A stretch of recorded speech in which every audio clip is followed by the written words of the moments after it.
Hello, hello, hello. Welcome to Royal Sussex Live. Welcome, one and all. Thank you so much for being here. Oh, okay. Be a little echo there. Emma D, thank you so much for being first.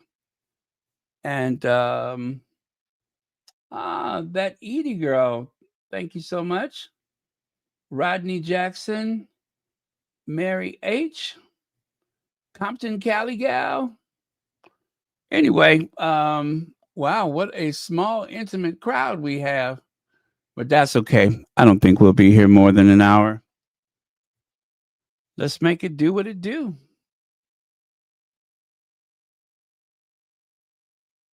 Okay. Um. All right. Let me see. I'm so glad I figured out what the problem was with this thing. Yes.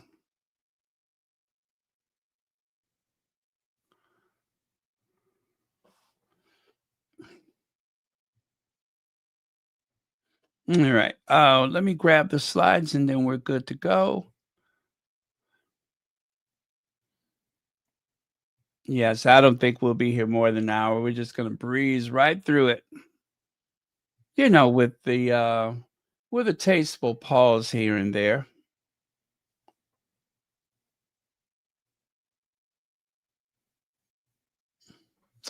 Oh, you know what I did not do? Okay, I did that.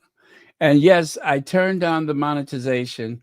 I almost forgot again, but I did not this time. I don't know what's wrong with me. I must have a lot on my mind. You know how that is. Okay. Get you up there. There we go. All right.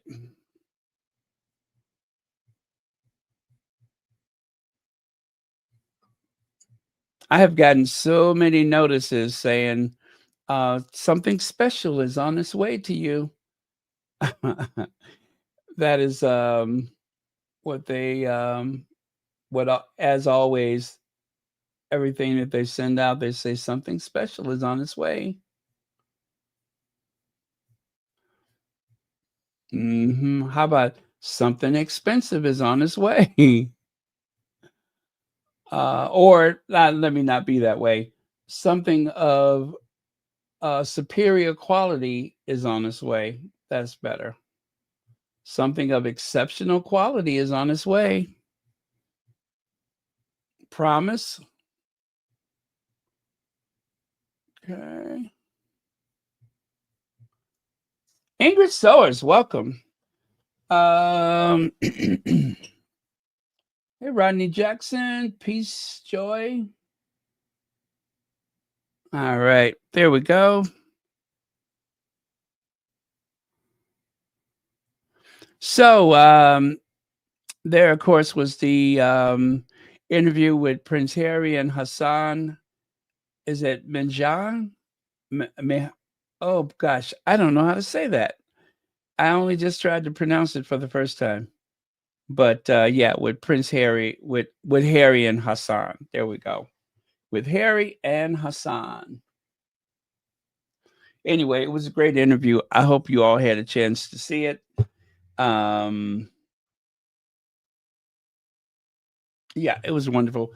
I guess while I'm thinking about it before I forget, because that is bound to happen, why don't I just go ahead and put that link up while it's on my mind?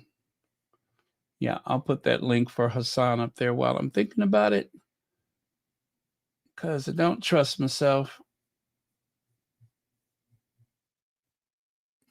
So I'm going to put the link in the community post if that's okay. Um,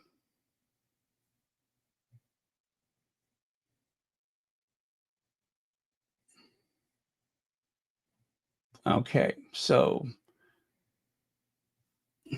great interview.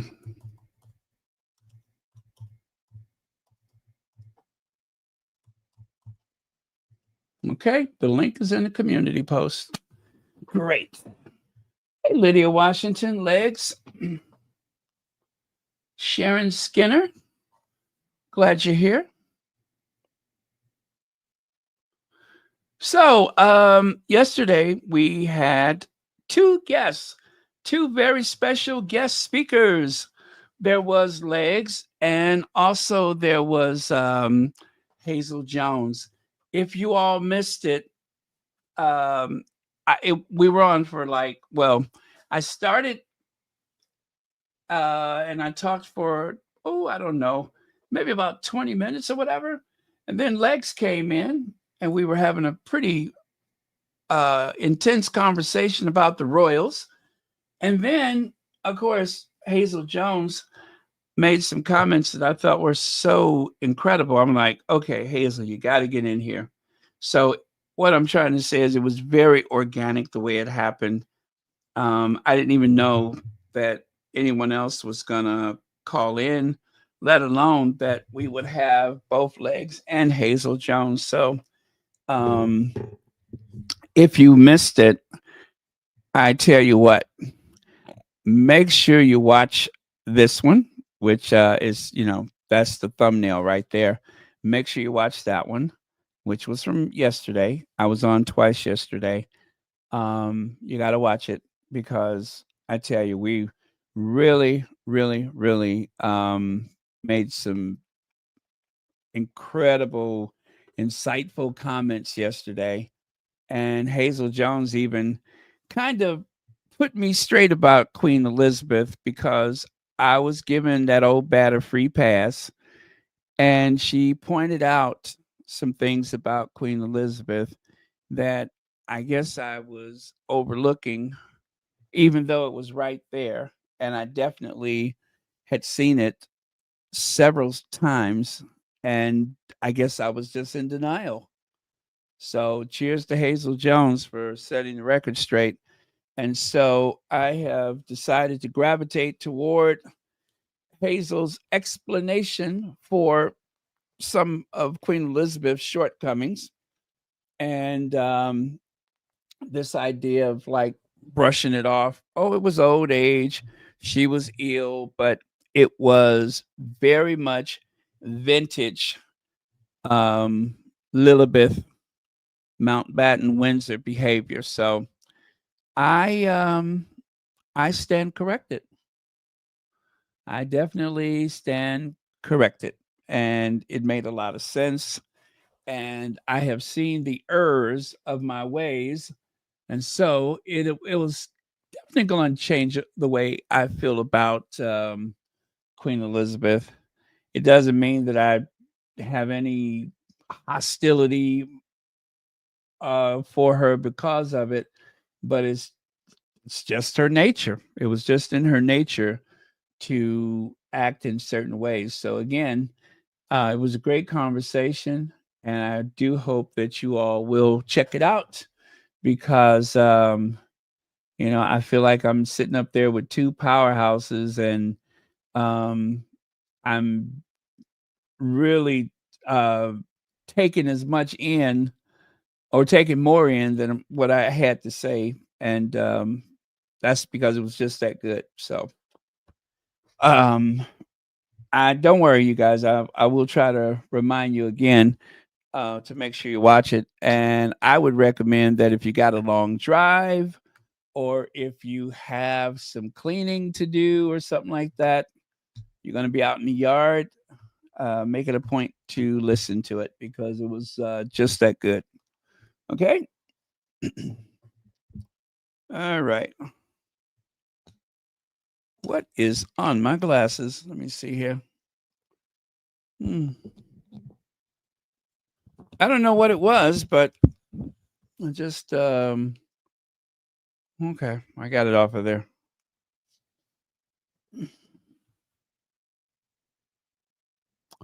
Now, Meghan, the Duchess of Sussex, is entering her next act, and it's very Hollywood. After making a splash at Paris Fashion Week and stepping back into the spotlight with her Netflix series, Insiders, Oh gosh, here we go, insiders and PR experts. Oh god, that's bad too. Tell us the Duchess is redefining herself as a one-woman powerhouse, from her solo rebrand and new high fashion image to what it means for her marriage to Prince Harry, and whether this is her most authentic reinvention yet. Go inside Meghan's bold next chapter. You know what? I don't care nothing about all that. I just love the cover. I'm not even going to read that article. I could give two you know what's. I don't care anything about that. All I care about is Meghan looks absolutely fabulous. That is, gorgeous, gorgeous. You know, it's so amazing. That image is so gorgeous. It's one of those things that ruffled feathers all the way across the Atlantic Ocean. I recall hearing a few critics saying that, oh, the way she turned and looked at the camera as though there was someone she knew, and Megan knew exactly what she was doing, and the effect is breathtaking. The effect is breathtaking.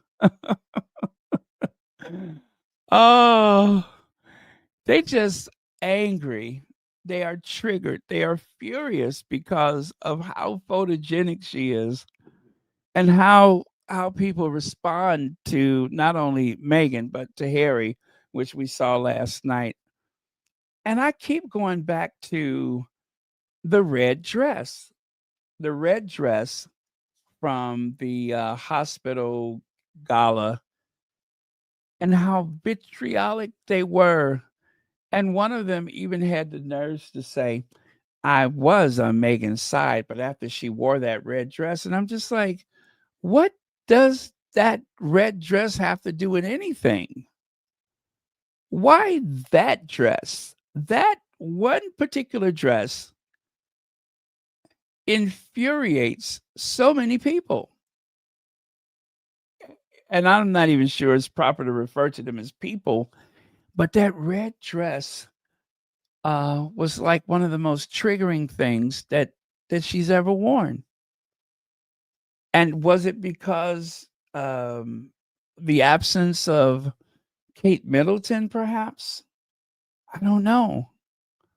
And I just asked someone earlier today. I said, "What is it about that dress that caused so much heartache for them?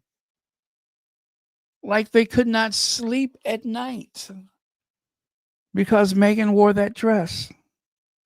And they tried to find every way they could to attack that moment, that fashion moment. She didn't really know anybody there. She wasn't invited. She crashed the party, all kind of stuff. Even though she was placed in a seat of honor because she was the guest of honor. She was invited by the hospital, whatever he was, manager, CEO, whatever you call him. Um, he invited her. So I'm still trying to sort that one out. Lex says the pink makes her lips pop. Great cover. Amen to that. Thank you so much for the super chat, Legs. But yeah, it's everything. The lines, the way all the lines kind of, that kind of asymmetrical thing going on with all of the elements in the photo. It's just perfect. Absolutely perfect. You could almost hear the shudder of the camera. Oh, one more. Let's see. They have to make her seem inauthentic. Rebrand. Here, here. Yes, you know what? I that is very important to note. Is that this idea that she is rebranding herself as though she has changed, or she's changing, or that the old her was not good enough. So now she's trying to find a new way to make people love her or see her or whatever. Um, no, that's the other princess. That's the one that keeps finding herself. The one who, at 40, what 43, has finally come into her own. I If I went through all of the magazine covers that I have tucked away in my files, and I find every single one that declares that Kate is coming to terms, finding her voice. She's finally this, preparing for her future, all that kind of stuff. That's a weekly occurrence for Kate. And then there's the annual Kate is coming into her own. Oh, oh man. I don't think that there's any woman in all of Britain who is less suitable for a position like, that than Kate Middleton. She is the worst possible candidate. The worst. Hazel Jones says it's true. The reaction was unhinged. It was. Uh, I don't know why I keep going back to that. It's like if I see the dress, then I have to relive that whole thing in my head because I never could understand what was so offensive about it. The only thing that I can compare it to is Michelle Obama. Every time Michelle Obama showed skin, it seemed to offend people. But that is something that has been um, an issue for Black women in Western culture for hundreds of years. They do not want to see her hair.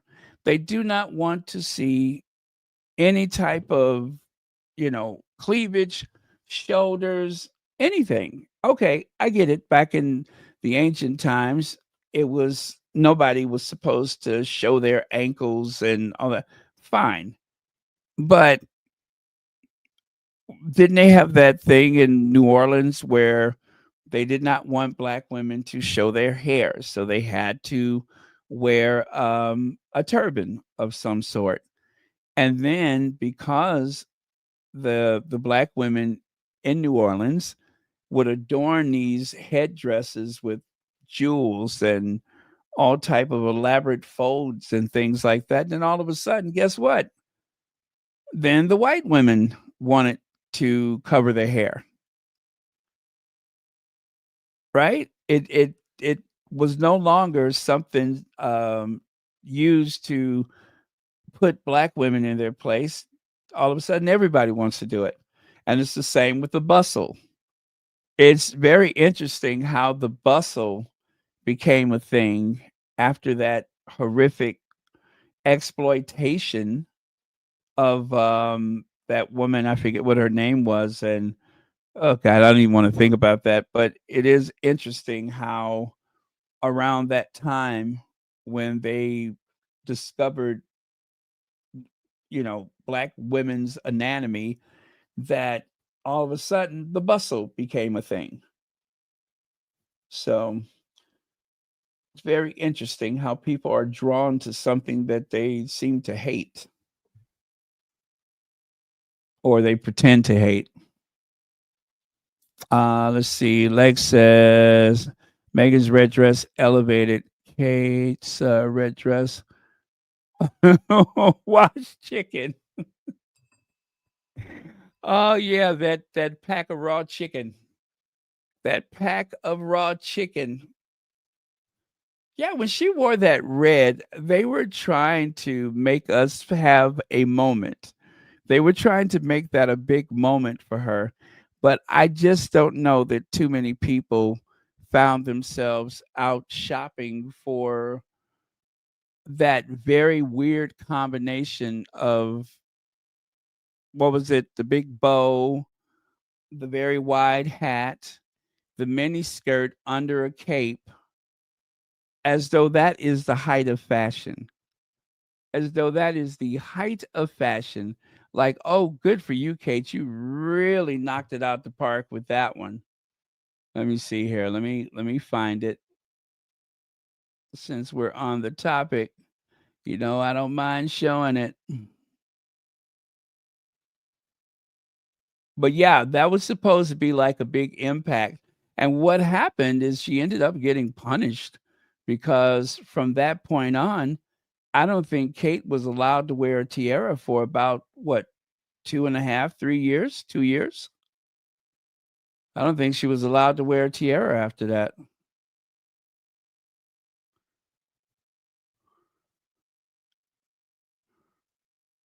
Okay. I'm looking for a pack of raw chicken legs.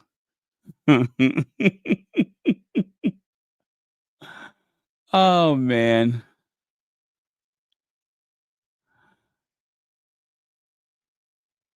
Oh, it's just too much. Okay, where is that raw chicken? Ah, there we go. There we go.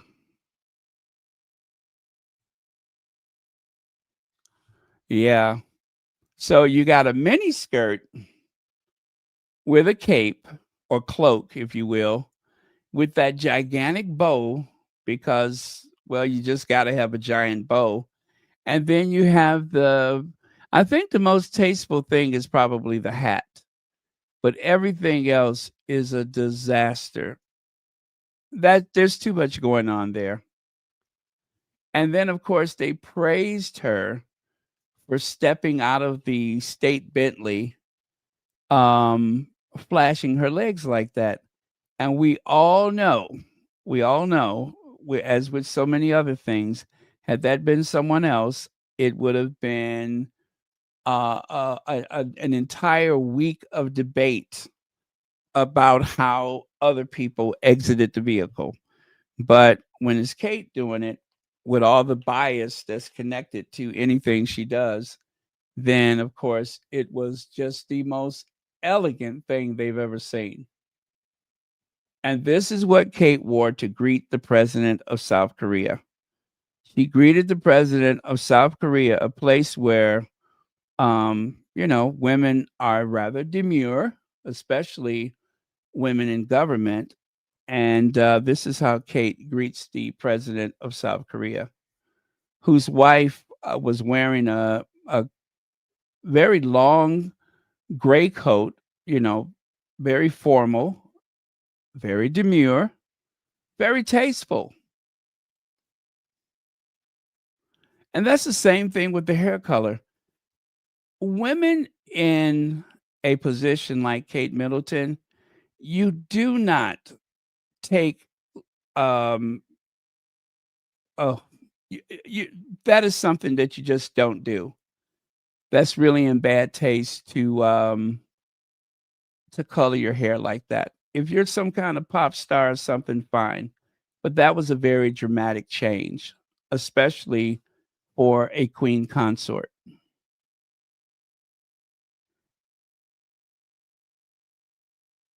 It'd be different if you put your hair up, you pull your hair back, but to go blonde and not even a pretty blonde, just it was a mess.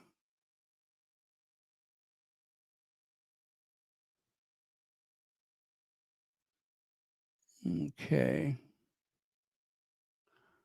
Oh, okay, take a look at this. What is that? What's that? What's going on here? What is that? You have this big bow, you got the dynasty shoulder pads, right? And beneath that is a mini skirt because, why not? That is a bad, awful, horrible look. Even Melania Trump wouldn't wear anything like that. And as much as I don't like her, I have to say she looks better more often than she, messes it up. But that is a horrible, horrible look. The backs of her hands are facing forward as usual. What'd you say? Big red. You know what? I just realized something. As much as I couldn't understand the fuss about Megan's red dress, I could not understand what was the point of this red dress. I don't know what her intentions were. I don't understand. It was this supposed to compliment the um the Korean people in some kind of way? It's too much going on. And it's so conspicuous, you know? Everything is made to draw attention. Mm. No wonder William doesn't want her to come any place with him anymore.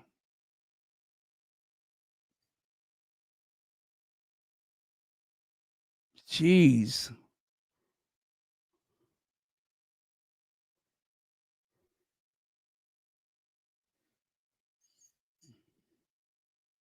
that's a mess. It's a scandal. It really is a scandal.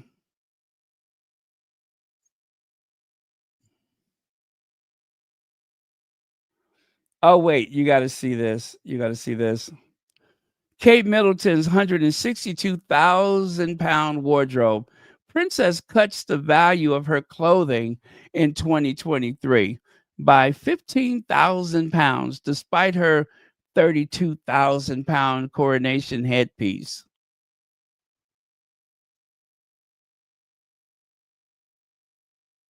No wonder people go out of business. I didn't know it cost that much to look that boring.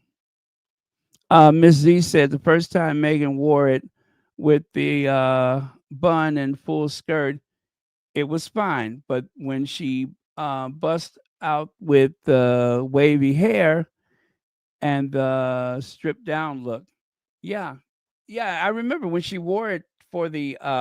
Actually, that was the night I saw Megan. I went to New York that time, and she was so far away that I could not be sure it was her, but the guy, it was a paparazzi guy. He had this big giant camera. I said, "Is that her?" He said, "Yeah, she's the one in the red." Oh, okay. So I have this grainy image that I never shared because, you know, I let the paparazzi do that. But so yeah, I saw her that night, but they parked all the way down the pier and you could not, really get close to them.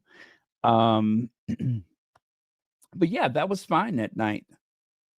She had her hair in that slick back bun. She had the overskirt, fine. But when she had, like you said, when she was wearing her hair down, oh, by the way, thank you for the super chat. When she was wearing her hair down, then all of a sudden it was like she committed some horrible offense. Yep, that's exactly what happened. Then it became offensive. Then she became vulgar. And that's really what they were saying is that it was a vulgar look. And I'm like, have you all not seen that crap that Kate wears? How dare you?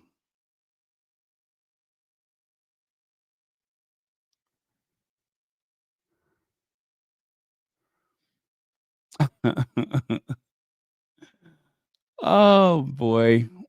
Look like I woke up and chose war. I haven't dragged Kate in a while though. I think I was overdue.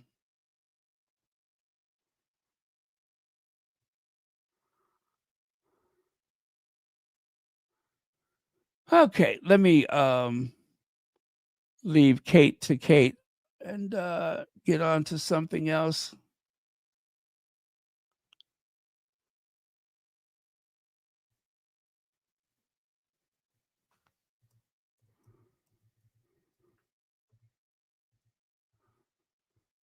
Oh, there we go. Okay, one more. A middle bum tail. Okay, that's it. Just that one more. Now we can move on. Yes, it's a middle bum tail.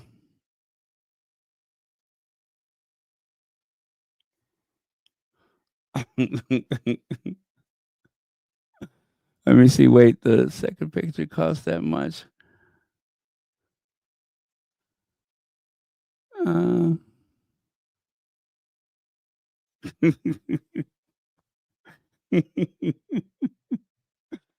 oh, Lex, you have a wicked sense of humor. I love it. I love it. Oh my God, we had so much fun last night, didn't we? I didn't know Hazel Jones was so funny. I mean, it's like, you guys, I'm telling you, we had a few little laugh out louds yesterday. That 3.5 hours, but I think it was the three of us on there for maybe about 2 hours, was it? But gosh, that was fun. I really loved it. And we, you know what? We should have done members only so we could really let our hair down. Got to remember to do that next time. Okay. So anyway, this was the photo they used for the cover, and then this is the other part where they were making their case about how Meghan is, doing whatever she's doing, but as as Hazel Jones just pointed out, it's all a matter of them trying to make the case that she's inauthentic. When of course nothing is further from the truth.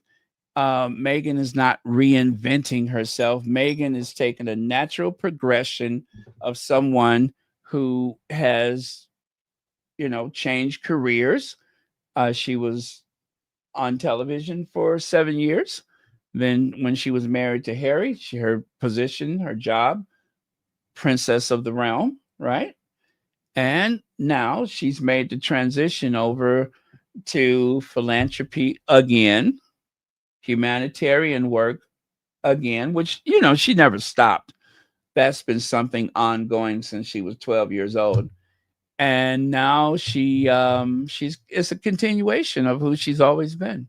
So there's nothing that changed. It's just the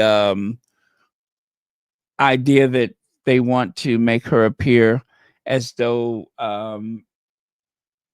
whoever she was a week ago, a month ago, a year ago was incomplete, and that she's putting on some type of performance, which of course is not the truth. She's just being herself. Okay. Um, like I said, I didn't read the article. I don't really care to. I was just glad to see our Duchess on the cover looking fabulous. Um, so Hasan and Harry, they had their interview. I am going to play a couple of sound bites from the interview. I did post it on the community tab or the community post. So whenever you want to see it, that is one way you can find it. Um, but yeah, I like Hasan. He has a very dry sense of humor, kind of deadpan sometimes, which is really funny. And he's also very intelligent. It's amazing how a lot of comedians are some of the most intelligent people. Like Stephen Colbert. Oh my God, that man is brilliant. Stephen Colbert is brilliant. I would stack him up against a lot of people that think they're all that. And John Oliver, same thing. Um, and of course, one that nobody should ever mess with because he is going to make you very small, and that is D.L. Hughley. I would not mess with him for nothing because DL is going to spell it out for you. And that's just to name a few. There's a few of them that you would not want to be on their bad side, especially DL, because he will make you regret it. I promise you. Oh yes, JTB. You're absolutely right. JTB. Yep. I listen. I don't want to be on his bad side. I'm glad he's on our side. I'm so glad for that because he is a beast in the best possible way. An absolute beast. Okay. Does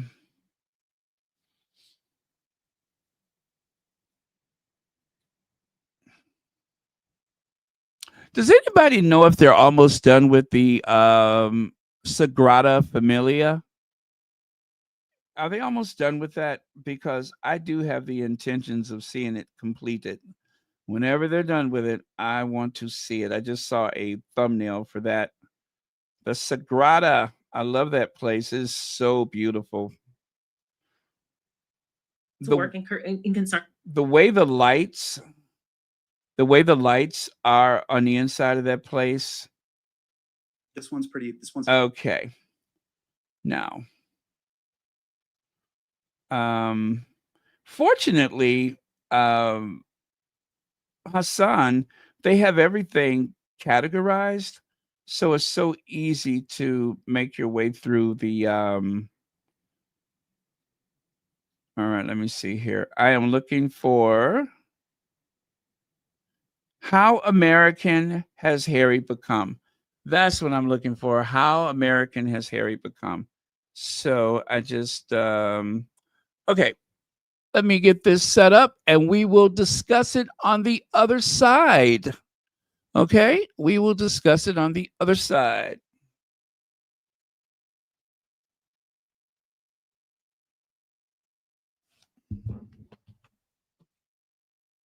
For context, how long have you lived in the United States of America? We got here in March of 2020. So we've been here for the last 5 years. What's the most American thing that you do now? What's the most American thing that I do now? Surf. Is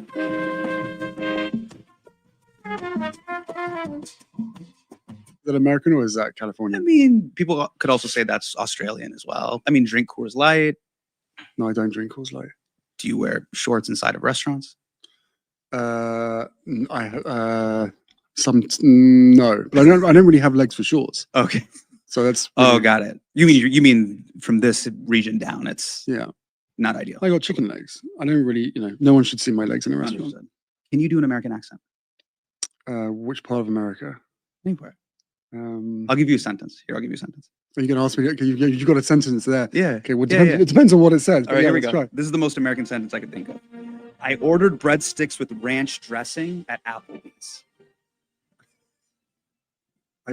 Say it again. The ranch. You got to ranch. And then on Applebee's, really emphasize the A. Applebee's. A. Applebee's.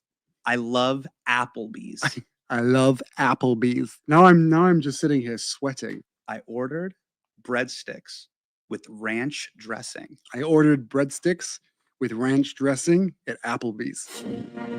That was decent. That. Hey, do you like my Cybertruck? Hey, do you like my Cybertruck? You guys out there, you cannot laugh like this. We're having a real thing. No, but by the way, the laughter, it's encouraging. Is it encouraging or is it mocking me? I'm not sure. Come on, y'all. We have a. There we go. There we go. There it is. How's your yeehaw? Let me hear a yeehaw. Yeehaw. No. So you got the beginning part right. So it's the yeah. Is this a warm up or is this part of the thing? We're warming up. Okay. Harry. Come on, y'all. Oh my God. Okay, I want to hear that again. Hold on. I'm gonna get into something. Hey, ordered breadsticks with ranch dressing. I ordered breadsticks with ranch dressing at Applebee's.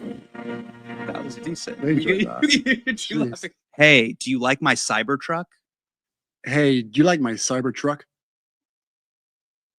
You guys out there, you cannot laugh like this. We're having a real thing. No, but by the way, the laughter, it's encouraging. Is it encouraging or is it mocking me? I'm not sure. Come on, y'all. We have a. There we go. There we go. There it is. How's your yeehaw? Let me hear a yeehaw. Yeehaw. No. So you got the beginning part right. So it's the yeah. Is this a warm up or is this part of the thing? We're warming up. Okay. Harry, we're gonna get into some heavy stuff. Oh, this is like trying to like. These are like, relax if you've ever into taken an improv class, this is zip zap stop. This is just to get warmed up. Scott, shall we do the yeehaw again? We're pretty good on yeehaw. Okay, let's get serious. Okay. So, Harry does not have a good American accent. He just doesn't. But I have to say, the come on, y'all. That was good. That was excellent. Was the come on, y'all. Come on, y'all. And you just saw the way that he kind of whipped his head around when he said that. He kind of leaned into it. He said, come on, y'all. I'm going to imagine that actually, I don't think that comes from inside of the family in California. I'm going to say someone with closeness to the family, he's been hanging around and they let out a big old, come on, y'all.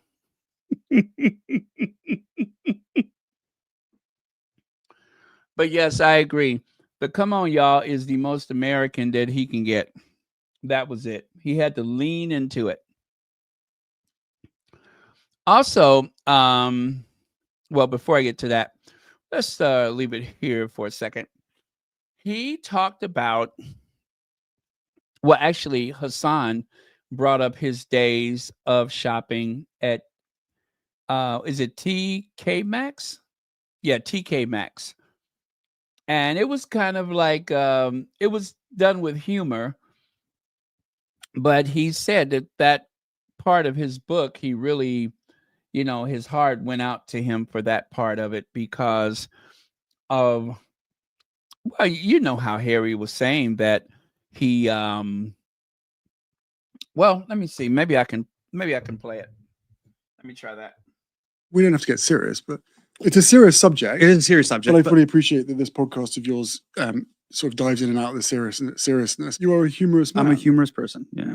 One of the things I love actually about your willingness to do the show is your vulnerability. You've always been one to share how you feel. And you were really vulnerable in your memoir, Spare.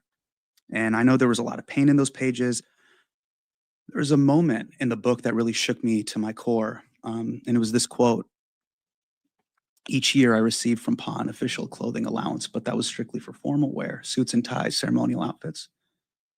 For my everyday casual looks, I'd go to TK Maxx, the discount store. I was particularly fond of their once-a-year sale when they'd be flush with items from Gap or J. Crew, items that had just come out of season or were slightly damaged.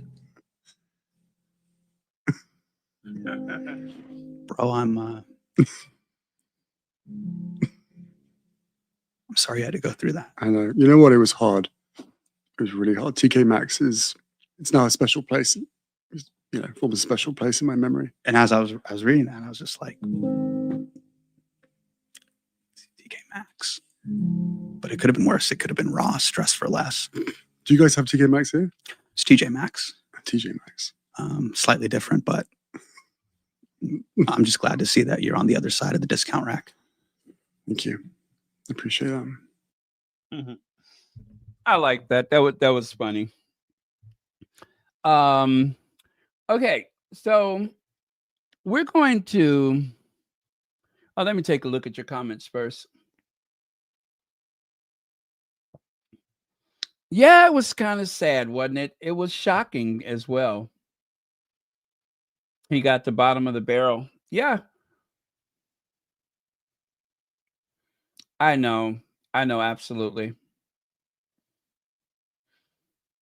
Now see, I didn't want to say Doria. I was trying to avoid that, but I could see Doria say, "Come on, y'all." I could totally hear Doria saying that. But I didn't want to indict or accuse, should I say, Mama Doria. So I had to dance around that. Come on, y'all. You know what? Harry probably has like done the roundup, trying to get the family out the house to do something. I can imagine him saying, "Come on, y'all. Come on, y'all."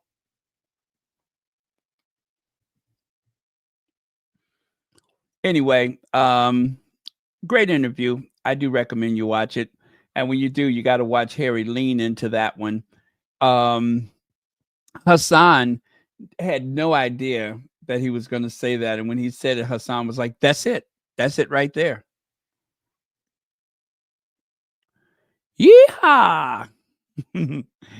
By the way, that hat is a graphic. It's not actually a hat on his head. Now, Harry says that the children, they don't give a darn who's on the other side of the phone call. When they want access, period. So Prince Harry said that Prince Archie and Princess Lilibet are known to interrupt his meetings. Harry and Meghan work out of a shared office in their California Montecito home. And let's see, the Duchess of Sussex has also spoken about Lilibet joining her calls, which I bet is absolutely adorable. So I'm going to let you hear that part.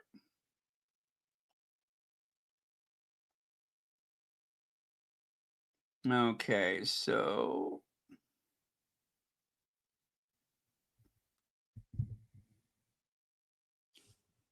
We're going to ramp it down. And ramp it down or ramp it up. This is a royal rapid fire. A royal between rapid fire. a Brit and an American. The rapid fire. This Okay. is a rapid fire. Okay. But you can wax poetic. As long as it's not general knowledge. Are you going to become a U.S. citizen? Am I going to become a US citizen? There are no plans to be at this point. Nicely done. Are there things that used to confuse you about America that you now understand now that you've lived here for 5 No, years? it's become more confusing. It's become way more confusing. Okay. What do your kids think you do? That's a good question. What do they think that I do? What do they think Dad does? They know that we help other people, but they don't know But the when they you don't go, know I'm the going to background. work, what do they think you do? So like my daughter comes over. Yeah. So she came to the office yesterday. We were lighting and setting this up, right? Yeah. And she thinks I do. She thinks I do this. She comes over and she goes, "Hello, hi, hey." She thinks I do this. Yeah. When you're like, Daddy's on a call. No, all they're interested in is saying hi to the people on the call. Okay. It's like, you know, they're fascinated to see other people. They love seeing familiar faces, but they will run in, and this is the kind of occasionally there's the moment where there's a hand on the forehead saying not now. Got it. But then they just barge in, they jump on the lap, say, "Hi guys." You know, not to brag, but I was a political science major at UC Davis. You should brag about that. That's That's very 60 good. units. It's pretty good. That's great. Thank you so And now much. look at you. Look at me now. Yeah, We're on YouTube. podcasting with me. What do I need to do to get knighted? What do you need to do to get knighted? We can probably discuss this offline. Sure. No, because my daughter, she'll do this thing where if you have a sword, we can do it afterwards. So she has kind of like a fairy wand, and she'll do this on the right shoulder and the left shoulder. And she's Where like, did she learn that "You from? are Are you teaching her to do it? She just does it. I'm sure. Yeah. You are a knight. And I go, okay. Okay. Well, there you go. Well, so it's already. Well, we can talk about It this sounds offline. like it's already been done. Who do you want to play the next James Bond? At this point, you.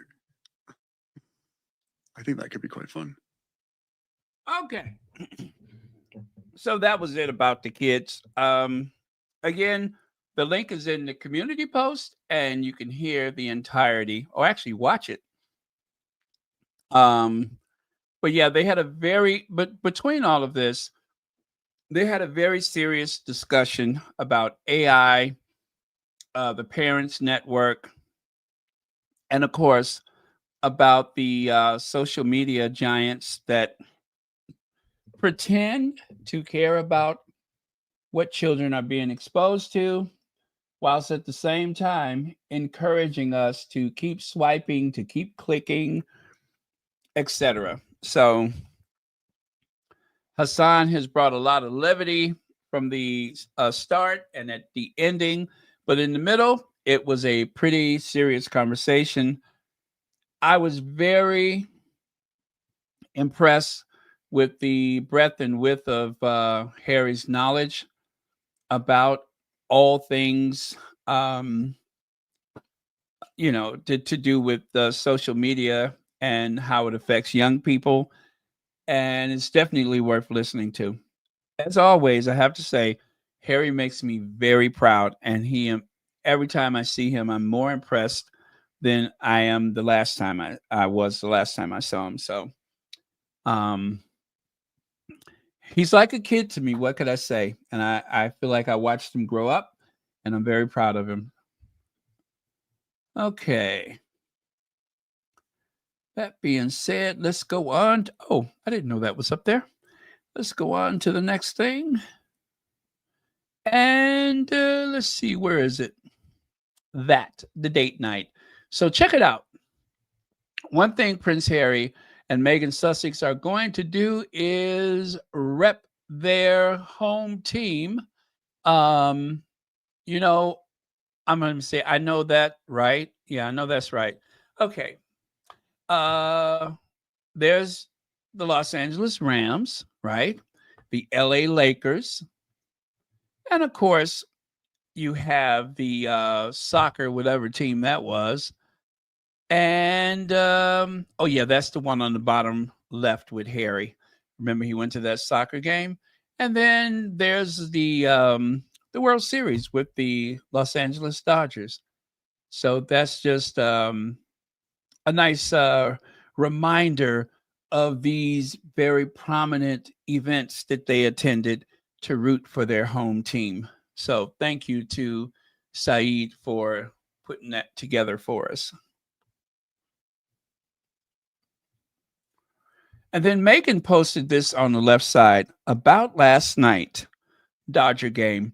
Now, you know what? Yesterday, when we were naming romantic comedies, that was one that no one mentioned. There was a comedy called About Last Night with Rob Lowe and Demi Moore.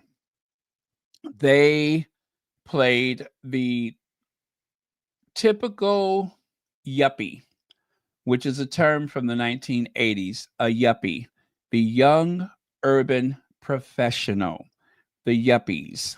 And they were a couple that had jobs in the office. They had graduated from college, and it had its humorous parts. It had its very serious parts, but that is another Chicago-based, or Chicago, I guess you can say, another romantic comedy depicting, young people in Chicago or whatever. So that was before While You Were Sleeping. That was another one we didn't mention, romantic comedy, While You Were Sleeping, with Sandra Bullock. And let me see what else. Oh, and My Big Fat Greek Wedding. That was a Chicago rom-com. Not that we have to name them from Chicago, but just so happens that was a Chicago thing. So there you go. Chicago is a great city for romantic comedies. It is a great city for that. So yeah, About Last Night. That was one that we neglected to mention. Also, Meghan posted this from the game.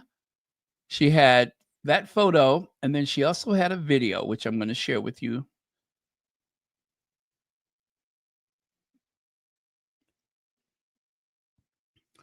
If I can find the darn thing. Here we go with that again. Ooh. Where the heck is it? Okay, no worries. I got it.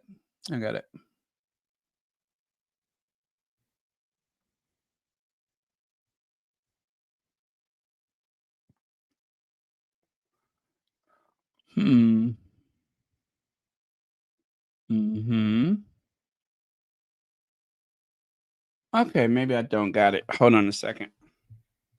You know what? I did not put it there, so I know I don't have it.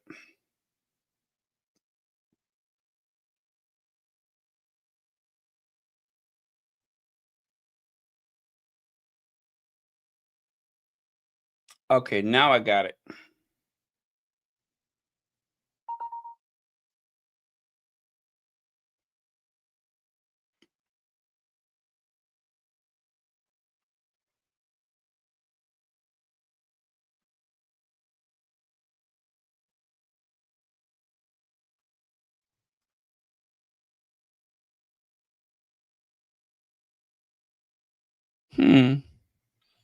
Okay, give me a second. It's coming.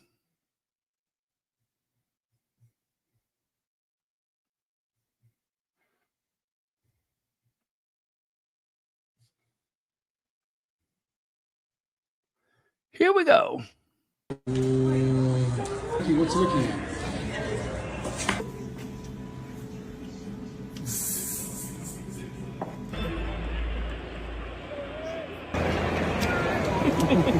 Let's go!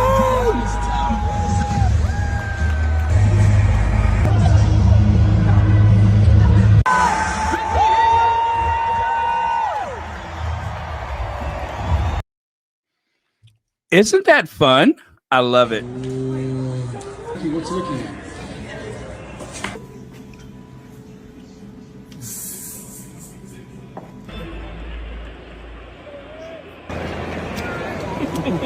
Let's go!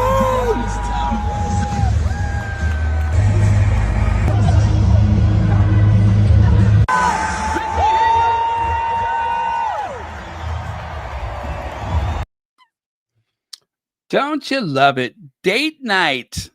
So yes, now you see why I say about last night.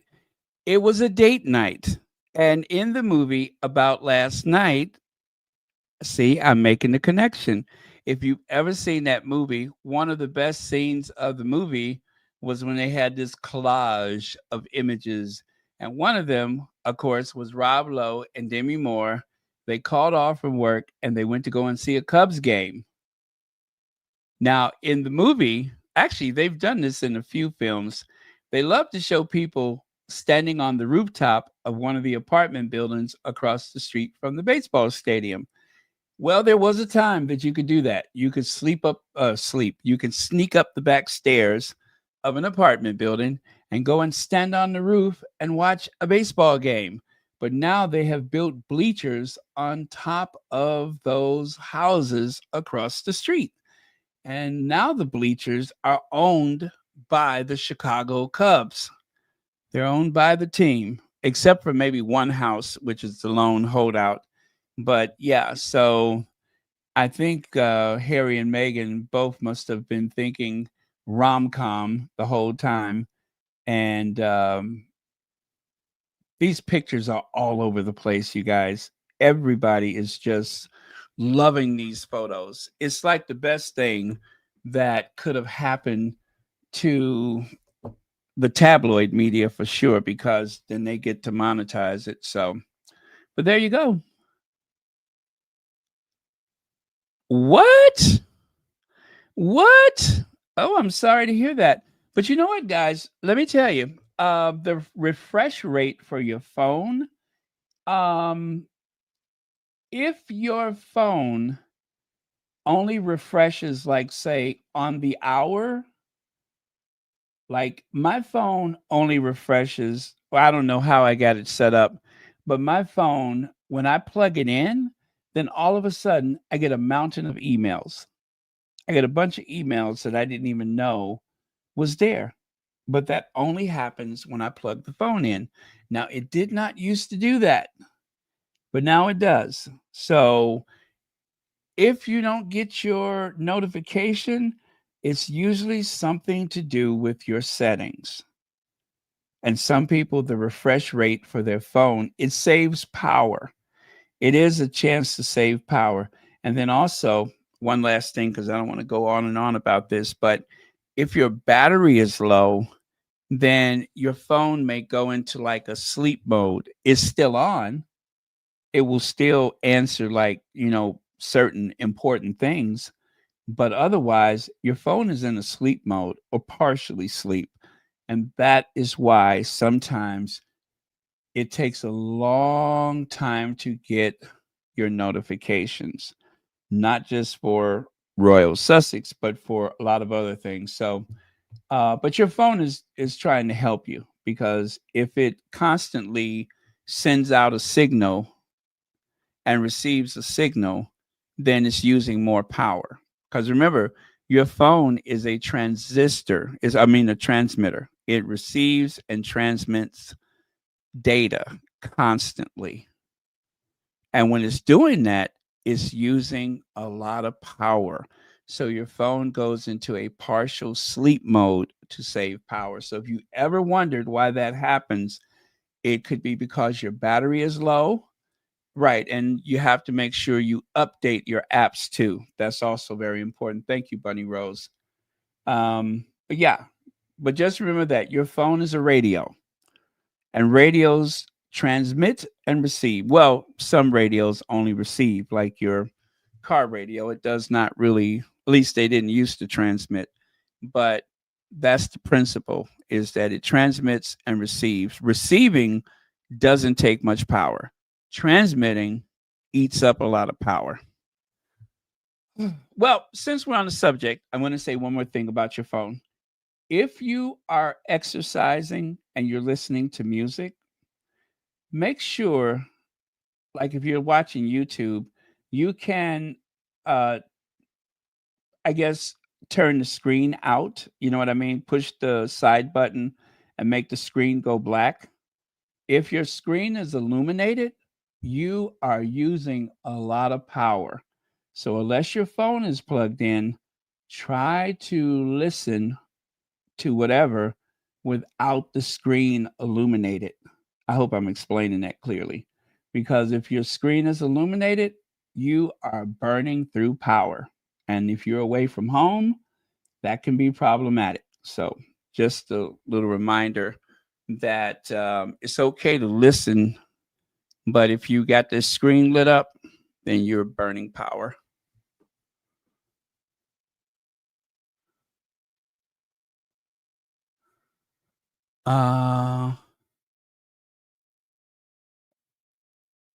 Oh yeah, yeah, yeah. And depending on what kind of apps you have, some of those apps can mess with how your phone is working. Like put your phone in a do not disturb and that kind of stuff. That could happen too. Okay, let's move on. KTLA, they talked about it. As a matter of fact, this was the talk of the town, you guys. This was the talk of the town, that Harry and Meghan went to the World Series. It seemed almost important as the World Series at some point.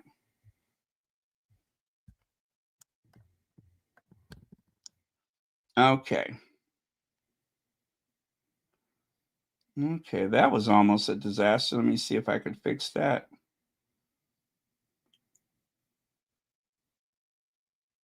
What? This is the guy that robbed the Louvre? Are you serious? Okay. I'm looking at this mugshot. Wow. Was that after Fashion Week or before Fashion Week? Wait a minute. I'll show you in a minute. This must be a joke. Anyway, let me find what I'm looking for here.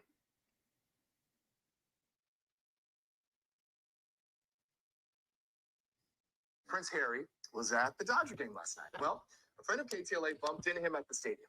Check this out. Yes. I told you Prince Harry was at the Dodger game last night. Well, a friend of KTLA bumped into him at the stadium. Check this out. MLB.com and Forbes.com correspondent Jay Paris snapping a pic with Prince Harry himself. Jay says, quote, Prince Harry said he's a big KTLA morning show guy. Awesome. Really? Good morning, yeah. Prince. Yeah. Huh. Come on to the show, Prince Harry. Please. Yeah, we'd love to hang with you. Look at if that. he really said that. Yes, Yeah. yes, if he really said But that. that's funny that Jay ran into Prince Harry Yeah. like that. Good looking out, Jay. Yeah. Yeah. Jay just hangs with some people. He Jay does. hangs. Yeah. He rolls deeper than we Yeah. do. Yeah. Yeah. Yeah. And he's very friendly. Like I could see Jay Yeah. just going up to Prince Harry. Right. Like, what's up? Yeah. Maybe we Prince feeling? Harry came up to him. Yeah. Hey, I saw you this morning on the morning. You know what? I Yeah. shouldn't assume. Right. I That- you are right. asking for Jay's autograph. yeah. Yes. Okay, so there you go. Yeah, that was like a big deal for them that that Prince Harry was at the game, and let's see, the MLB, Major League Baseball. And by the way, that video that you see on the right side, where it's in slow motion and Meghan's walking through waving, that has been viewed probably some 4 million times. Look at all of these. Look at all of these. Vogue magazine, Sports Illustrated, Chicks, whatever that is. How about the Times, the Sunday Times, Sports something, Extra? Everybody talked about Harry and Meghan. So see there, that is 2.3 million. And then after I added that to the slides, it went up. Let me see what the current one is. I know it's pretty high, but let me see. Where are we at now?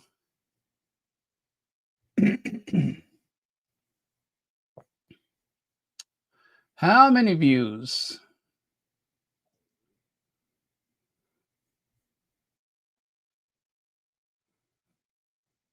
Oh, it's 2.7 million. No, that can't be right. Am I looking at the right one? Yeah, it's 2.7 million. Okay. It's nighttime. It's slowed down. But yeah, 2.7 million views. And that's just for that one source, by the way. Okay. Suspect in the Louvre robbery. Let me see if I can find that picture. Okay. I don't see the picture. I think that was fake news. I think that was fake news. Yeah, that was fake news. I probably couldn't find it again if I tried to look for it.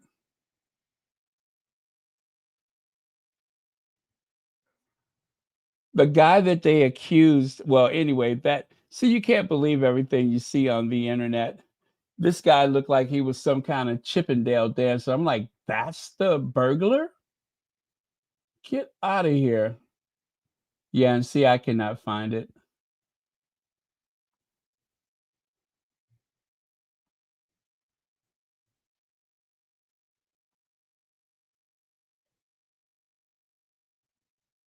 Huh.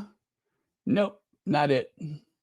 Oh, yes, it was. Yes, it was. Oh, you guys, hold on a second. Let me see. They say 2 suspects arrested over Louvre jewel heist break the internet. I'm going to share these with you. I don't know if this is accurate because I don't see it anyplace else, but I'm going to share it with you. Huh?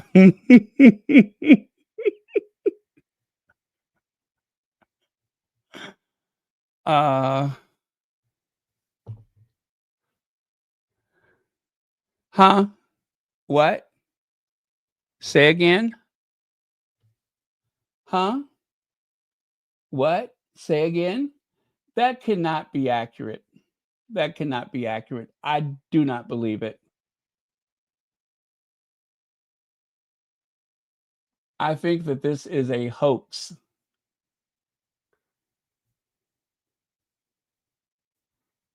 Yeah, I believe that that is a hoax. And okay, so that's one. Let me show you the other one I found, because when I was looking for it, I found this. So, you know what I'm saying? If this is what it looks like, well, let me put it to you like this. If anybody that looks like that has to turn to crime, what chance in the world do I have? That cannot be accurate.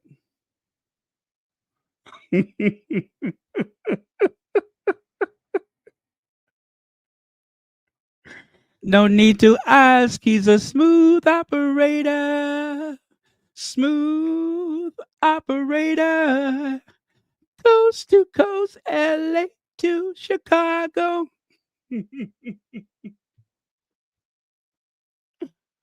Oh, yeah. I don't think that this is real. You know, they'll do anything on the internet. I'm trying to see if I can find any other photos.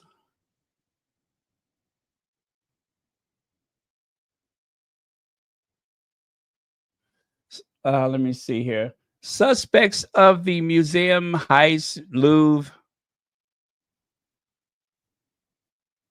Louvre.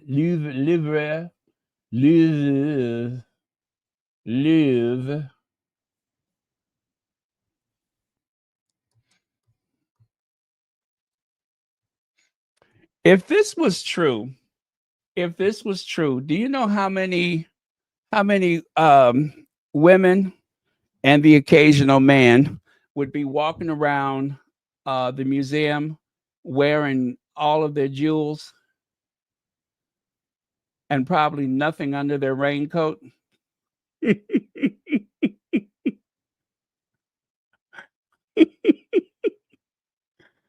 Let me see. It's a picture inside the Louvre. Oh man. This is why I said, did they do this before or after Fashion Week? I mean, what happened? They had Fashion Week, and then all of a sudden they decided, you know what? We should rob the Louvre. I mean, we're so beautiful. Who would suspect us, right?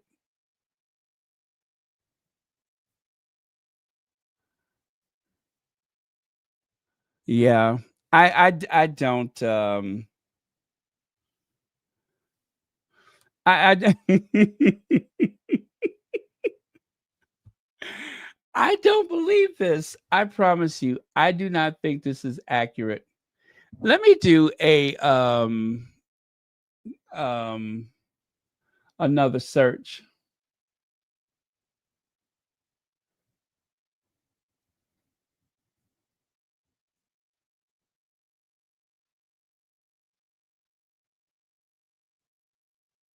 Um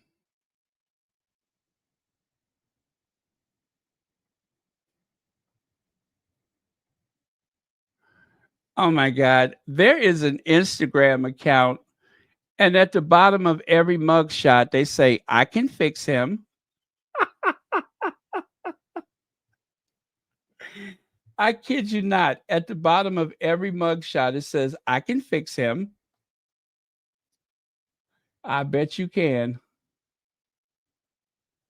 I really bet you can fix him. Oh, well, you guys, I don't know. I'm just telling you, that's what popped up. And I don't believe, let me see here.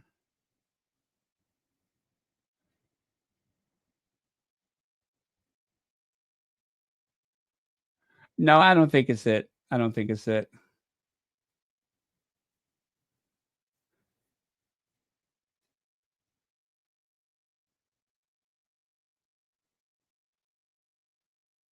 Now, right here it says police. Is that right? It says Police Department, Idaho. No, I mean, this picture, I think this picture has been around the internet. That is not one of the people. I'm sorry, y'all. I got you all excited for no good reason, but I do not think that that's one of the.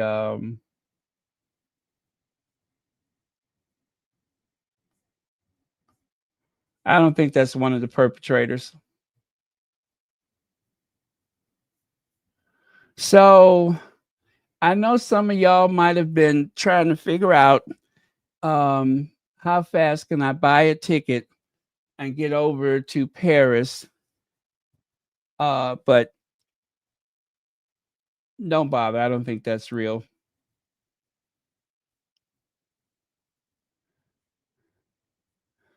What you say, Miss S says, I can believe it.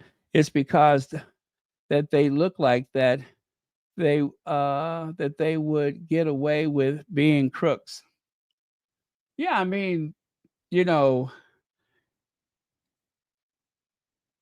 who would believe that they would have to stoop to the level of robbing a museum or whatever?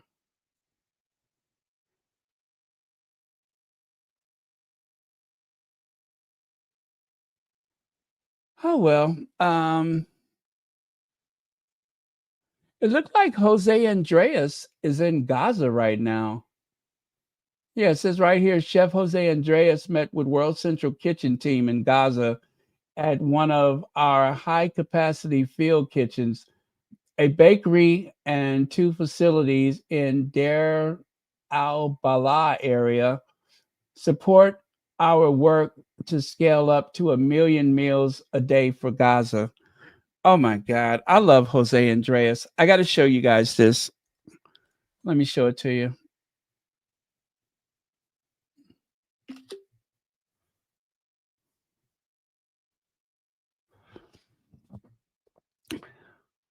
Okay, you guys, say goodnight. I gotta get them off of here.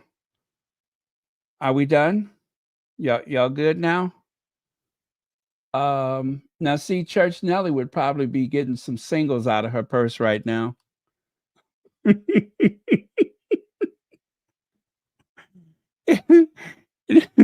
Church Nelly would probably be trying to feed dollar bills into her computer.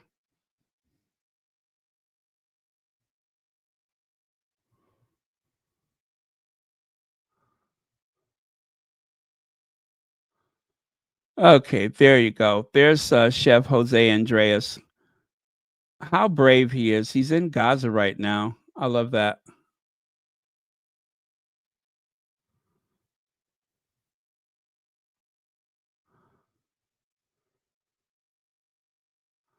Right? As you can see, he's wearing a Kevlar vest. And trust me, you need it over there. You really do need it. Yep. Thank God for Jose Andreas.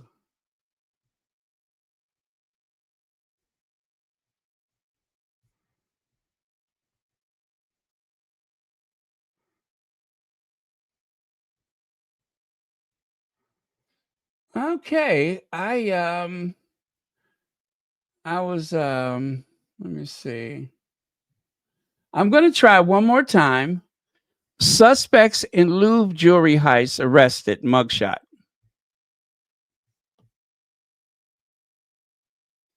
Nothing. Oh well. Anyway, listen. I wouldn't believe he had done it anyway. Look at that. Eyes like that don't lie, right? There's something about those eyes.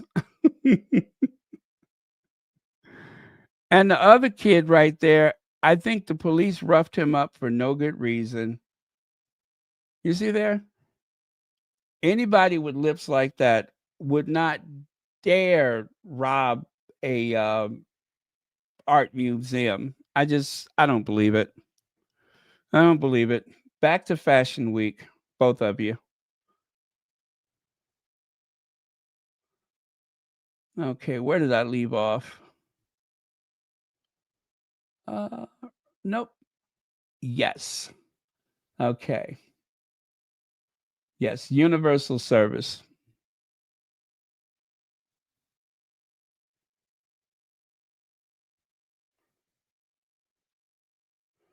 They can become gigolos.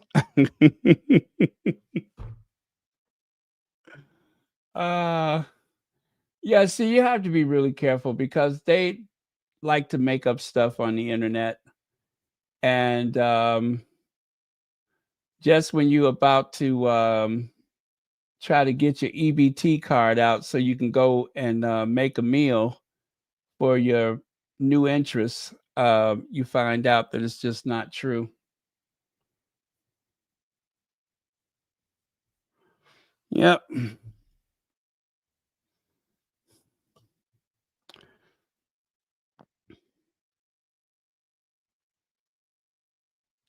Oh, really? I mean, but do they have a mugshot?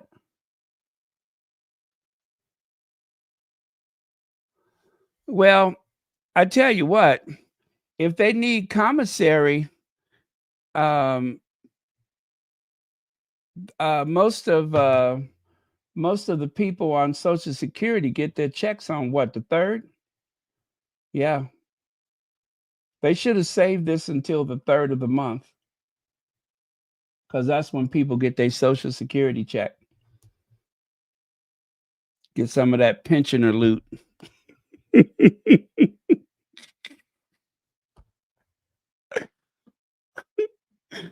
Oh man. Well, I couldn't find any mugshots, but I do not believe that those are the suspects. Anyway, last night, sports, what's his name? Jay Paris. Those are a couple. So on the left side, that is from the television studio. On the right side, that is the one that Jay Paris himself posted. And right here, Daily Mail lies. They said the circled guy is upset, but here he is chatting with Harry and Meghan. The Brit media is desperate. So the guy with the white hair, if you recall, yesterday they said that he was upset, and that Harry and Meghan were ushered to the front, and he had to sit behind. I think his name is, what is his name? Something Sandy Sand something. Anyway, he's a sports legend, and they were trying to say that Harry and Meghan got the star treatment and they sat up front and he was forced to sit behind them. And so every picture in all of the tabloids show Harry looking unhappy. It shows the people behind him looking like, look at Magic Johnson.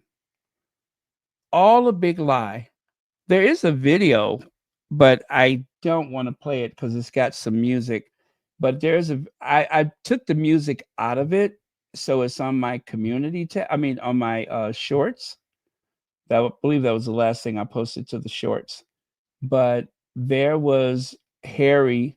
Actually, Harry had got down on his knees to talk to Magic Johnson, right? Harry was down on his knees or stooped down really low, one or the other, speaking to Magic Johnson. So how do you account for that?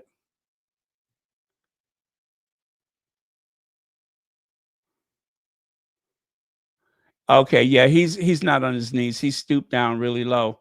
But let me show you. I'll show you a screenshot of it.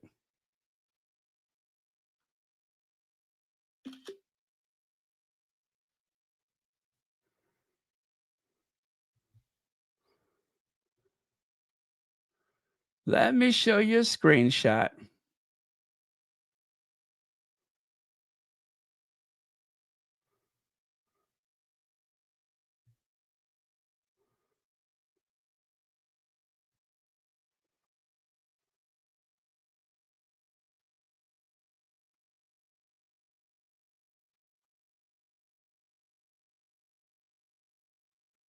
Okay, here goes. You see that? He's practically on his knees talking to Magic Johnson. And they spoke for about a minute.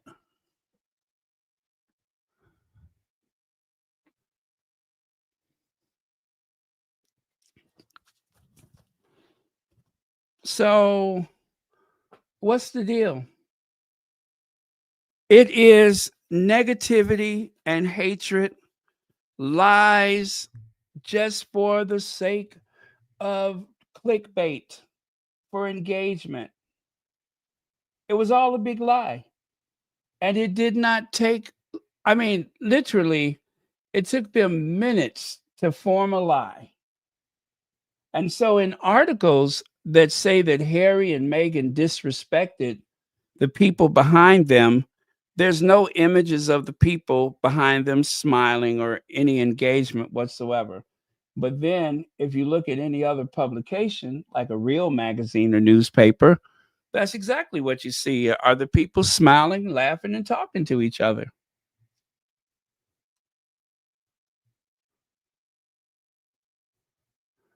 It's a dirty business. It really is. It's a very dirty business to be in.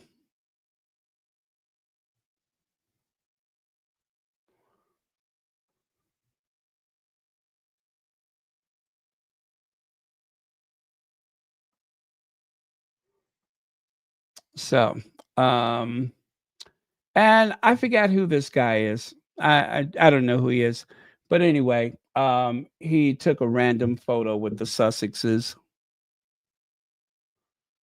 Harry and Meghan Dodger appearance turns into media misinformation frenzy. You could say that again. It turned into a media misinformation frenzy.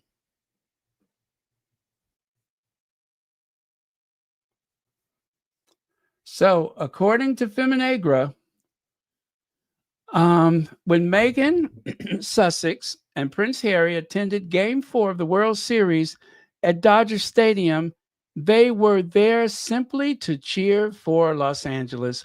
Wearing matching Dodger caps and seated near home plate, they joined a star-filled crowd that included Magic Johnson, Sandy Koufax, that's the name of the guy with the white hair, Austin Butler, the one who played Elvis.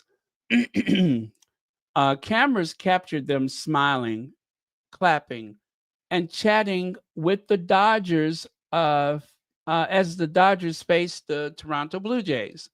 The official Major League Baseball account even shared the moment online, calling them royalty in the front row. Within hours, a misleading tabloid story began circulating. Some online outlets and social media users claimed the couple had been booed during the game, and allegations that quickly unraveled. There is no verified evidence of any booing occurred at Dodger Stadium. What did happen, according to several Canadian accounts, was a separate moment at the Toronto watch party where Blue Jays fans booed the Dodgers. Supporters appeared on screen, as is common in sports, and reactions was directed at the rival team, not at Meghan and Harry personally.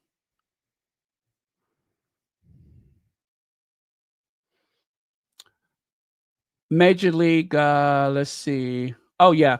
From rivalry to royal scandal, the mix up shows how easily minor sport moments can be distorted into a royal controversy. Tabloids rush to imply public rejection in Los Angeles, ignoring both the context and geography. In reality, the couple were warmly received at the game, and their brief appearance was unremarkable until misreported elsewhere. Online reactions split sharply.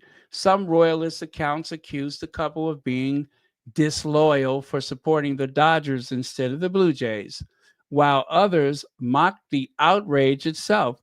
One user wrote, "I didn't know Harry and Meghan was Canadian." Capturing the absurdity of the criticism, for many Americans, the idea that the baseball rivalry could be framed as a diplomatic slight was laughable. The irony runs deeper still, that is. While living in Toronto during her Suits years, Meghan Sussex was photographed in both Blue Jay and Dodger caps, showing her local pride while keeping her Los Angeles roots. Her support for Los Angeles team long predate her marriage, making the idea that she betrayed Canada even more absurd. Double standards in play. The quick spread of the rumor following a familiar pattern, British tabloids have spent years turning harmless Sussex outings into moral dramas. A simple evening at a baseball game became another chance to portray the couple as attention seeking or out of touch. Meanwhile, similar moments involving other royals often escaped scrutiny. When William and Kate faced audible boos and chants of USA, USA at a Boston Celtics game, coverage was far more subdued. This double standard reveals how hostility toward the Sussexes has become routine. Every public appearance is mined for perceived missteps, keeping old rivalries alive and fueling an industry built on outrage. Yet, outside the UK tabloid bubble, the story barely registered. In Los Angeles, fans saw two familiar locals enjoying America's pastime. There were no audible boos, no incident, only headlines chasing clicks. Final thoughts? Meghan Sussex and Prince Harry went to a baseball game, not a royal summit. Still, their quiet night out became a global fodder once misinformation entered the mix. The claim that they were booed in Los Angeles remains unsubstantiated, while the actual reaction in Toronto had nothing to do with them at all. The real story is simpler. A couple watched their team play. The crowd cheered, as crowds do, and the tabloids once again mistook a normal moment for scandal. So there you go. End of. Nothing to look at here, folks. Nothing at all.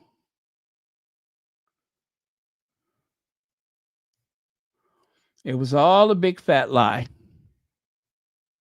Now, blue on blue, bitter row over plans for Andrew and Fergie's new home erupt into civil war as Charles insists brother, that is, quit lodge. Read on the 31 room. Yes, we know. Actually, I don't know where this photo comes from. Well, it says where it comes from. I don't know how old this is. Now, it's such a great picture. I did not want to not share it, but I just cannot place the date. So if you guys can help me out with that, please do. But this was oh, wait a minute.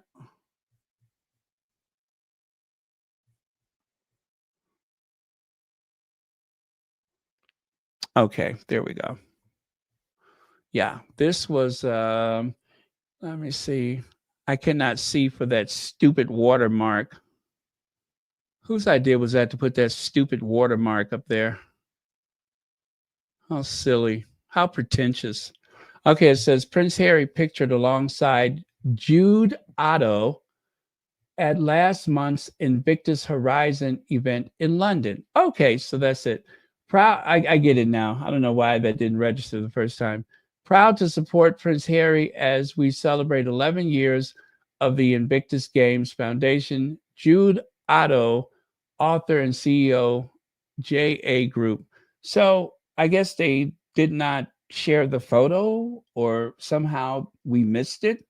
But yeah, so that was from London. Yeah, September in London. Got it.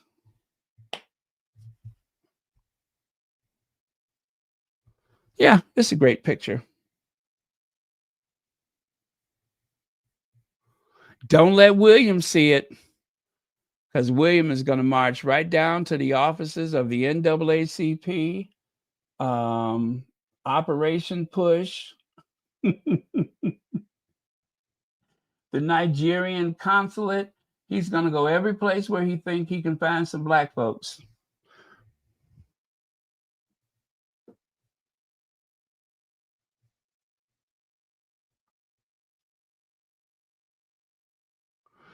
Oh, no. Vanessa Feltz is taken off air as Channel 5 shelves her talk show after 7 months to make way for the Christmas schedule? Oh no, that's terrible. That is so sad. Wait, she's only 63? Wow. Don't tell nobody. Okay? Don't tell nobody. She's only 63. Damn.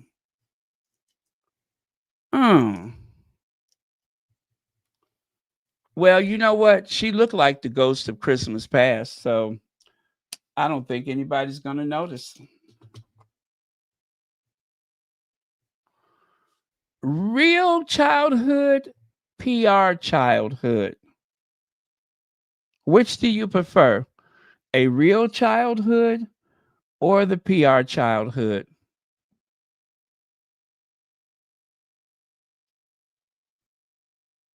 You know, Harry was saying that he got chicken legs. Both of them got skinny legs. Both of them got skinny legs. But when you think about it, you really don't ever see Harry wearing shorts. Rarely you see him wearing shorts.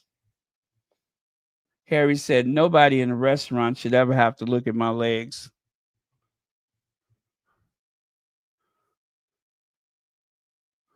Okay, Liz Jones, why I believe ruthless Kate's the driving force behind Andrew's eviction and why no one now dares cross her.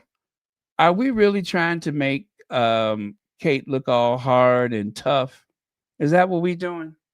Are we trying to help Kate grow a backbone? Liz Jones has upset the derangers and bots again by calling Kate Macbeth ruthless. I've always said Kate is ruthless, just like Shakespeare's Lady Macbeth. And I'd add scheming and evil to that, but I don't think Liz ascribes too much power. Ascribes too much power to Kate.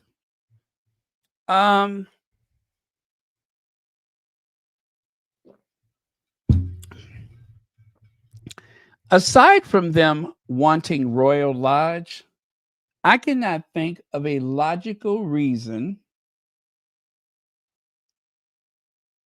I cannot think of a logical reason why that article would be true.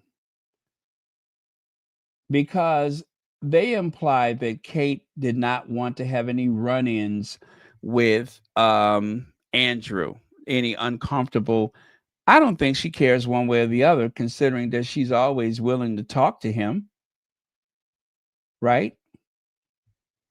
Didn't we see her talking to Andrew at the what was that? The Royal Variety? They seemed really chatty that night.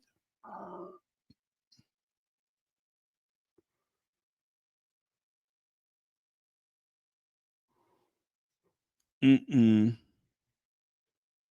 there? Why Kate wants Prince Andrew to move out of the lodge. But yet, wasn't it not so long ago William and Kate would prefer Andrew as a neighbor? Which is real, which is the truth. The thing is, they leaked and briefed that information when it was okay to do so, that they would rather have Andrew as a neighbor. And now that the world is turning against Andrew, has completely turned against him, and called him out for everything. Now all of a sudden, they want you to believe that Kate is this real stern, power hungry. Get out of here. I don't believe it. And if she does want him out of there, it's not because of moral outrage. It's only because they want that house. They've always wanted that house. And they're trying to make it happen before Charles goes down to the storm cellar at the St. George Chapel to be with his parents and grandparents.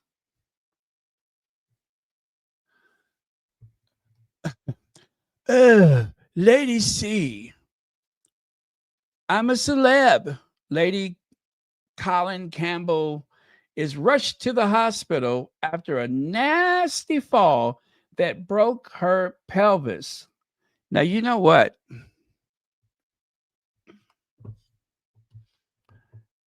I wonder if they had the doctors that examined her pelvis. I wonder if they had to sign a special NDA. You know what I mean? Because Lord only knows what you're going to find. Lord only knows what you're going to find down there.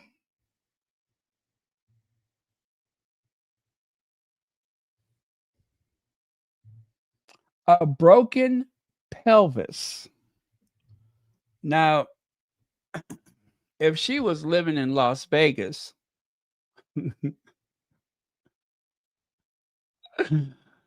I would think that somebody owed somebody some money, because that doesn't sound like a typical injury. That sounds like somebody was in debt.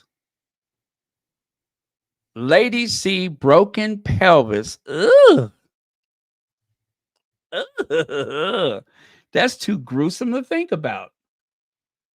And please tell me, who has the honor of examining her pelvis? That's what I want to know. Who has that honor? Anyway, it says Lady C, who is referred to as Georgie by her friends, is now under medical supervision in hospital. She had been a guest at the screening of Amanda, whatever her name is, new film, The Truth Will Out. The Truth Will Out. Huh. That's what they said at the hospital, wasn't it? Anyway,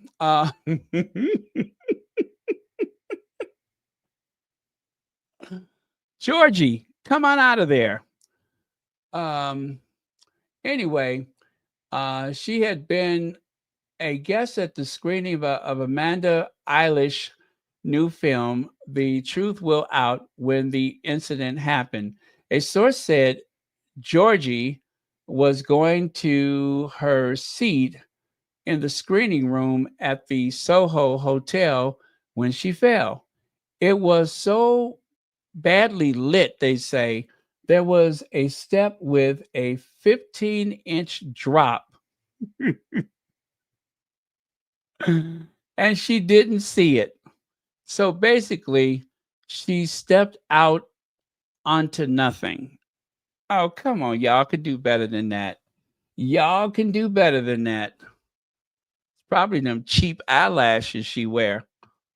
The fall was bad and an ambulance was called immediately. Incredibly, the paramedics who came in to treat her almost fell down the exact same step because he didn't see it either. Listen, if the paramedic almost fell, that was because upon closer examination, he got a little surprised. You know what I'm saying? Georgie had an x-ray and the doctors confirmed she had broken her pelvis. She is keeping a brave face, but it's been rather horrible for her. Oh, that's too bad. I mean, it's, you know, she's been through so much. Is that the brave face that they're talking about? Is that her brave face? Which one is it? Because everybody knows she's a two-face. So which brave face are they talking about? You know what? When anybody got a face like that, they don't need bravery. The person sitting across from them, they're the ones that require bravery. Lady C and photographer Amanda are close friends. Amanda hosts a YouTube series called Bedtime Stories with Lady C, has appeared on previously. The pair regularly discuss events with the royal family thanks to Lady C's and Amanda's link to the monarchy. Their links to the monarchy? Georgie ain't got no links to the monarchy. She barely has links to the ladies' room. How's she gonna have links to the monarchy? She has a loose association with the ladies' room.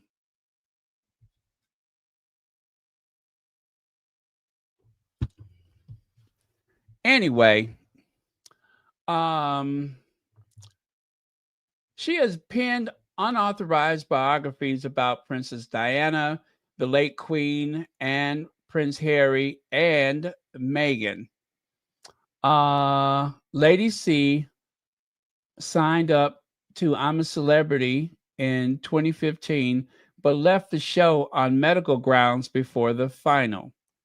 Her stint on the ITV reality show went down in TV history after she clashed with nearly everyone on her fellow every one of her fellow campmates.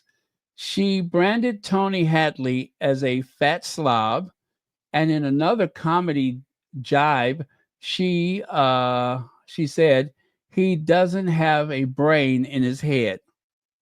The crap that comes out of his mouth makes no sense whatsoever. Well, you know what? Ain't that what they say about Georgie? The craps that come out of his mouth makes no sense whatsoever. As you can see, every time I see Lady C, I see something different. Sometimes I see the Grinch that stole Christmas, and sometimes I could see the flip side of a nickel. That's why I say she's a two-face, because one day you see Lady C, and the next day you see the Grinch. One day you see Lady C, and then, of course, another day you start seeing Thomas Jefferson. See that brow bone? Don't it look just like Thomas Jefferson? Just like Thomas Jefferson. If she don't look, when she turns sideways, she looks like a nickel. It's just, she ain't never got no money. She ain't got the change of a nickel, but she looks like a nickel.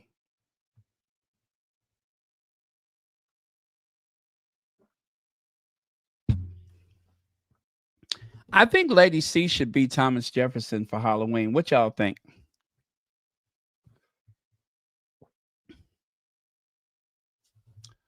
Let me see. She also clashed with American choreographer Brian Friedman and told him, "You have verbal diarrhea. Not only do you have verbal diarrhea, you are so full of crap that if you ever took an enema, you would disappear off the face of the earth without a trace." Oh, that's silly. Oh, well.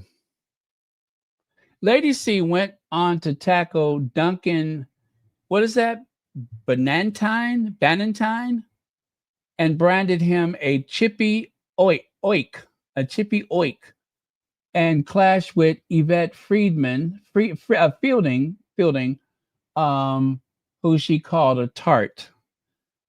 A tart. Why does all of her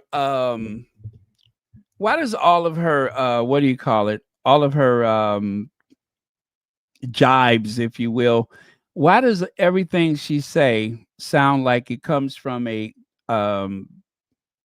Dickens novel? I mean, everything she says sounds like it's it should be a Charles Dickens character. Who calls anybody a tart nowadays? Do like everybody else and call her a hoe. You don't call nobody no tart. Ain't nobody said tart since the Queen Mother went to high school. The last time somebody called somebody a tart, the Queen Mother was in high school. Okay? A tart. Her antics led to her becoming one of the most popular contestants on I'm a Celebrity in history. I'm sure it did.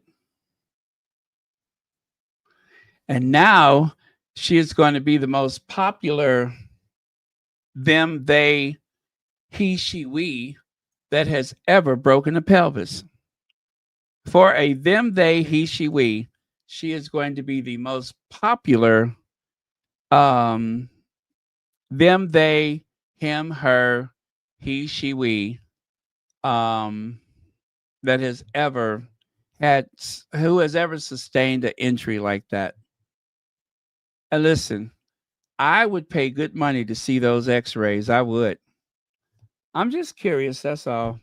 I would pay good money to see those x-rays.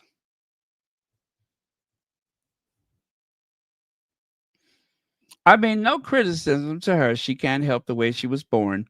But I heard that she needed some adjustments, and that's not her fault. I don't know how to put it. When the house was under construction, the plumbing wasn't right. Okay, that's all. I don't want to say anything too heavy. It might be kids listening. But if she was a house, the plumbing was not installed correctly. Yeah, that's it. So, it's like when you flush the toilet, the shower comes on. You turn on the sink and the toilet flush. That kind of thing. Yeah. But we all God's children, right? Amen. We all God's children. So whether we look like the Grinch that stole Christmas or we turn sideways and we look like a nickel, we all God's children. Bless her heart. She still managed to make a name for herself. Several of them, actually. But she still managed to make a name for herself.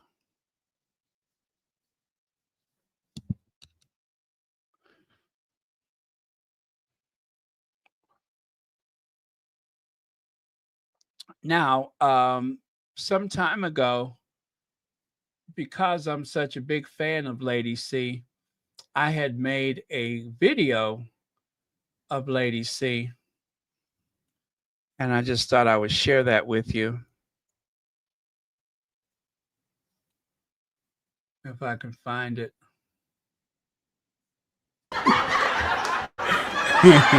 and she does remind me of a nickel. I don't know what it is about Lady C and nickels that seem to have this symbiotic relationship.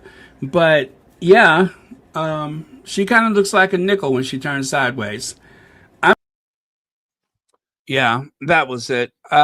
It's actually a little longer. I don't know what I did with the other one, but oh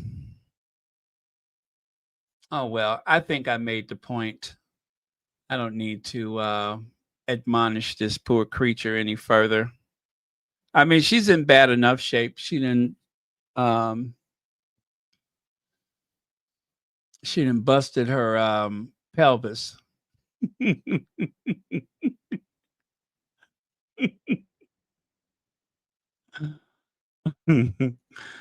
You know what I'm saying? We shouldn't be overly critical. I mean, she's in pain right now. She's being monitored at a local animal hospital. The veterinarians came from near and far to care for her.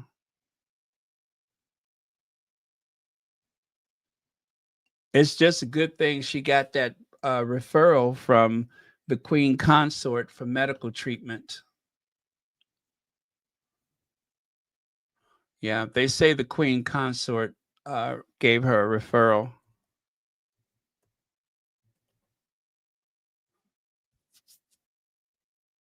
So they stick together, you know.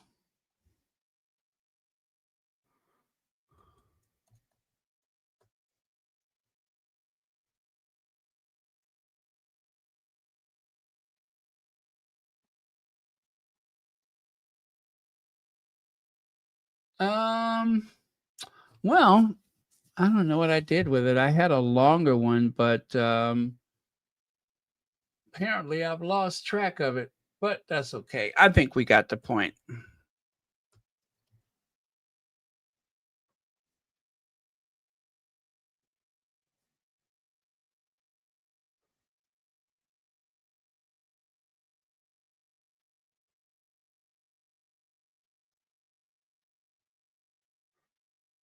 Yeah. Yeah.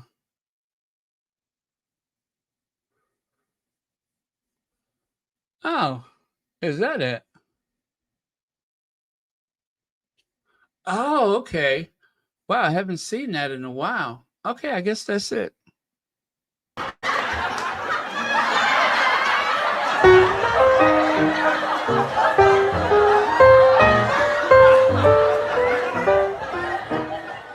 Which is really so sad. The people with the hate channels, they have like, especially Lady C. As far as I'm concerned, that's a hate channel. And Lady C routinely gets some huge numbers of people who wake up with this desire to hate. I don't understand that. The Fox network here in the US, it's not as though they have. I guess that was it. Oh well. That's enough of that.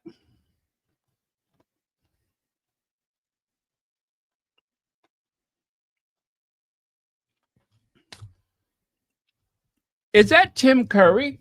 Let's do the time warp again. Let's do the time warp again. It's just a step to the right. And then a pelvis thrust. You see, that's what happened. She was doing her Tim Curry impersonation from the movie. What was the name of it? What was the name of that Tim Curry movie? Where they sang that song, Let's Do the Time Warp Again. Tim Curry movie. Oh, yeah, the Rocky Horror Picture Show. She was doing the dance, her impersonation of Tim Curry from the movie The Rocky Horror Picture Show. And if you remember that song, it says, and then a pelvic thrust. It's just a step to the right. Well, that's what happened. When she got to the pelvic thrust, she forgot that, she's not a spring chicken anymore. And that's how she injured herself, was doing that pelvic thrust.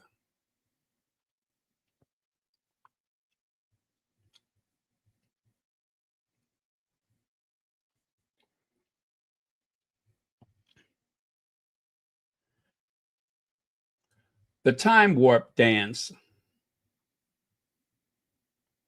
Yeah, the time warp. That's the name of the song, the time warp.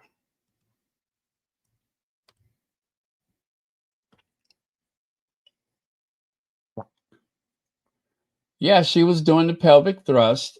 It says it's just a jump to the left and then a step to the right. You put your hands on your hip. You'll bring your knees in tight, right? And then when it got to the part, but it's the pelvic thrust that really drives you insane. Let's do the time warp again.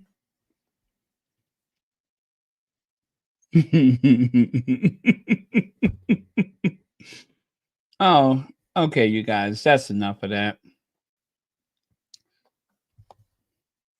Now, here's a picture of Lady C.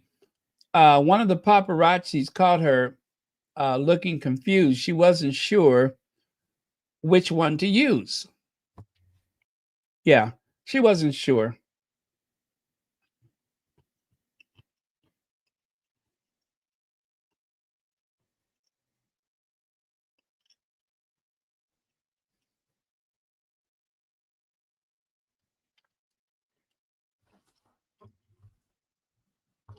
But you know what? I shouldn't make fun, because what if we get the news tomorrow? You know what I mean? What if we get the news tomorrow? So There's a picture of Lady C with Lord Campbell. It turns out that it wasn't until the wedding night that he realized that he had married someone unique. Again, through no fault of her own, she's a very unique individual. Yeah. You know, sometimes you think you married Linda Evans, and it turns out you married Clint Eastwood. You know what I'm saying? You think you married Linda Evans, only to find out that you married John Forsythe. So it could happen to anybody. Anyway, they got a divorce, and that's how she got to be Lady C. She was not born into the aristocracy. She was only in the aristocracy for about 10 minutes. 10 minutes. She was a lady, a bona fide lady for 10 minutes. And then once her husband realized that he had been allegedly bamboozled, well, then he wanted out of there. It looked like a scene from a Roadrunner cartoon. Poor Lord Campbell realized he made a mistake. Dun, dun, dun, dun, dun, dun. Poor Lord Campbell ran like he saw a snake. Dun, dun, dun, dun, dun, dun. Poor Lord Campbell didn't realize what he got. Dun, dun, dun, dun, dun, dun.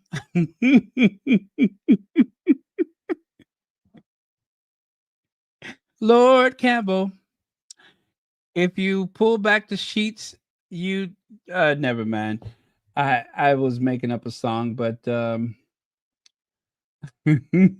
Lord Campbell, if she catches you, you're through. Poor Lord Campbell thought he was getting a wife. Poor Lord Campbell had to take a look twice. Poor Lord Campbell realized he made a mistake. And anyway, you can make up some lyrics. I'm done.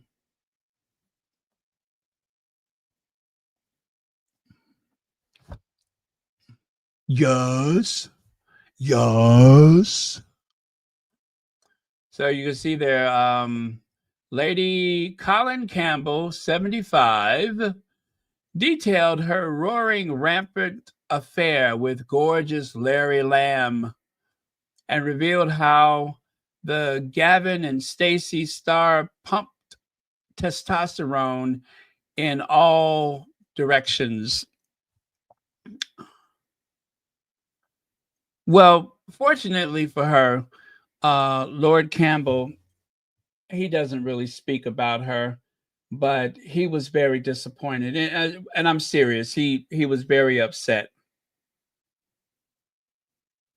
Lord Campbell, Lady Colin Campbell's ex-husband.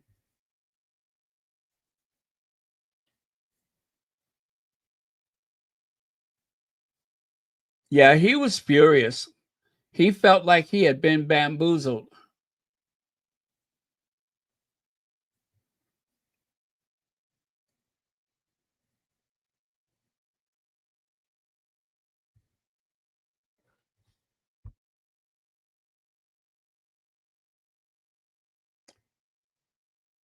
She was born in St. Andrew, colony of Jamaica, in 1949. That makes her 76 years old. That's what it says here.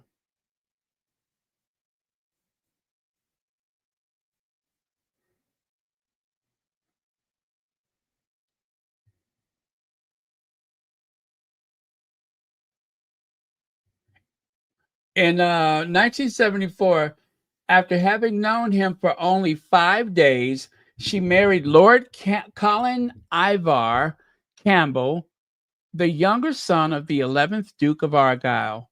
She has said of him, he had the strongest personality of anyone I had ever met.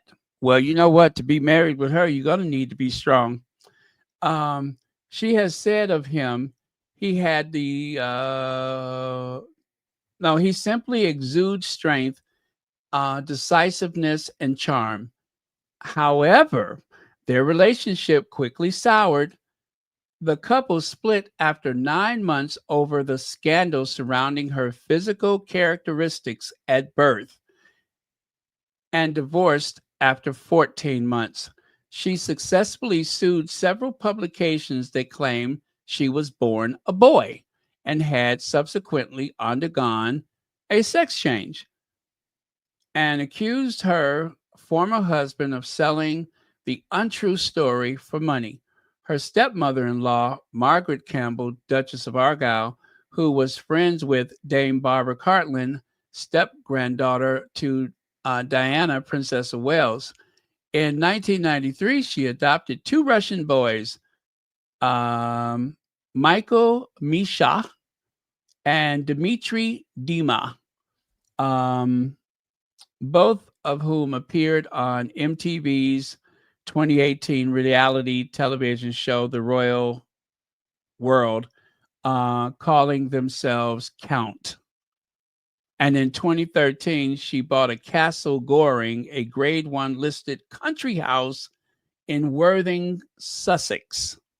The property is an ancestral family home of the poet Percy Shelley, although she never lived there, and the former seat of Shelley's baronet. Wow.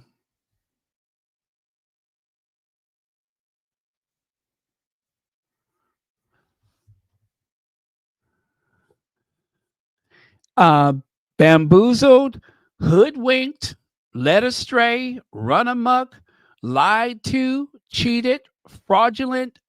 Dude looks like a lady. 1,000,000,000%. Okay. Now, just for the record, we have to say this. Lady Colin Campbell, Georgie Zadie, George Zadie at birth, I believe was the name. It's a thing that happens where there's some abnormality in the nether regions. Okay, we have to say this officially. And in the old days, the parents would assign a gender. So Georgie was pumped full of testosterone, right? Because they thought that Georgie would do better if Georgie was raised a boy. Well, later on, Georgie decided that they wanted to be different, right? So it is a tragedy because she had no say over this. It was up to the family. And there have been some really tragic stories involving people. I think it's like 1 in every 10,000 births or 100,000 births or whatever, where there is some kind of abnormality, and they vary on appearance and function. And she just happened to be one of those people. And in 1949, there just was not as much information. So even though I'm having fun with him, her, them, they, he, she, we, officially, I have to say that this is something that was not her doing, right? And she sees herself as a woman, and that's all that matters. Now, there is a complication, though, because I do believe that she withheld certain information, allegedly, from Lord Campbell. And in the aristocracy, where primogeniture is a way of life, there was no chance whatsoever, and this is what I think was really a problem, is that he did not know that there would be no children, right? He had no way of knowing that there would be no children, not between the two of them. And in the aristocracy, especially back in the 70s, I don't think adoption was a suitable way to carry on the family for the aristocracy. I don't think it would have been officially recognized. So that's why I say he was bamboozled. Whether she is more man than woman or more woman than man, that is not the point. Where he's concerned, and I'm sure he did have affection for her, but where he's concerned, she misled him.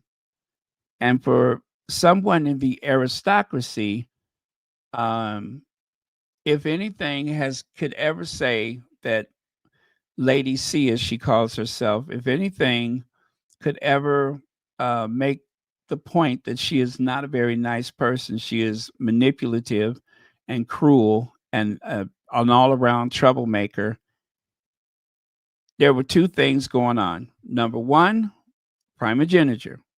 He's the future, of the Argyle family. And of course, he wants to have children. He wants someone to carry his name. And number two, it can prove very embarrassing amongst your peers that you were misled like that. People start looking at you like you're a weirdo. So, yes, I'm having some fun with that monster because she's not a nice person. I have no hate or malice toward her, but I think that type of misleading a person, she better be glad she didn't come up missing. That's all I'm gonna say. She better be glad she didn't come up missing. Tiara Pink, thank you so much for the super sticker, and thank you for watching Royal Sussex. Connie Bomber, Connie Bomber.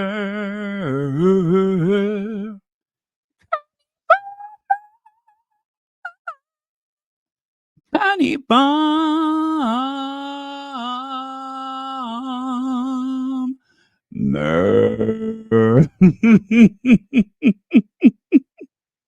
Hey, Connie Bomber. You see there? I hit all kind of high notes and low notes just for you. A couple of the notes got away, and I don't think we'll ever see them again. But yeah, thank you so much for being here. So yes, you guys, we're having a little fun at Georgie's expense, but I do feel for Georgie because that was a really tough break. Georgie didn't ask for that type of birth. It's just something that happens every so many people. And well, she just happened to have that number. She was the next one. What is the rate of intersex birth? Let's see. Intersex people who are born with characteristics such as hormonal patterns and or chromosomal patterns that do not fit typical binary notions of male or female bodies. Experts estimate that up to 1.7% of the population are born intersex. So that means in the United States, there are probably, I'm going to say maybe maybe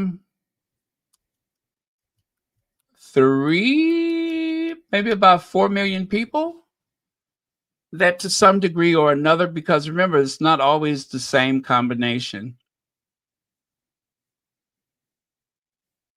So 1 out, the number is higher than I thought. Being intersex is more common than most people realize. It's hard to know exactly how many people are intersex, but estimates suggest that 1 to 2 in 100 people in the United States are born intersex. There are many different ways. Like I just said, there is no one way that can happen. So Some reports say 1 in 50 people. Well, and you know what? That makes sense. If it's 1 to 2 per 100, then that means out of 50 people, at least 1 out of 50. Yeah. So there you go.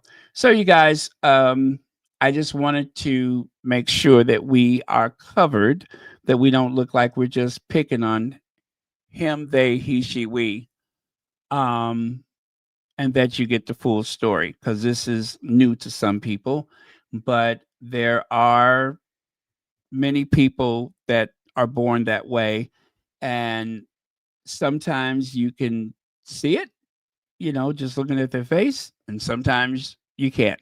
Meaning that on one hand, they may have a body that seems more this, and yet their face may be more that.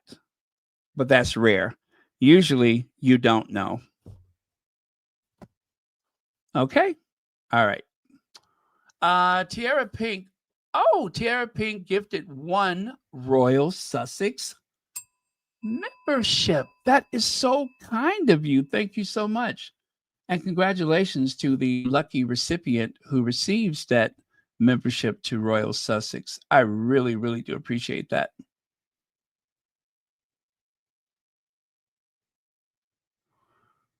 Okay. All right, you guys, thank you for hearing me out. I think it's very important that we give the official thing, because it is a very touchy situation and a very touchy subject. And I mean, no disrespect to anyone who is born intersex, or the old language that they use was, I'm not even sure if I can say that here, but they used to have another name for it. Just like, nowadays we don't use certain language. The language has changed because it reflects modern society. Okay. But she had no choice. There was no choices for her. Her parents made a decision based on what the doctor's opinions were. And because of that, she was given male hormones, the what is it?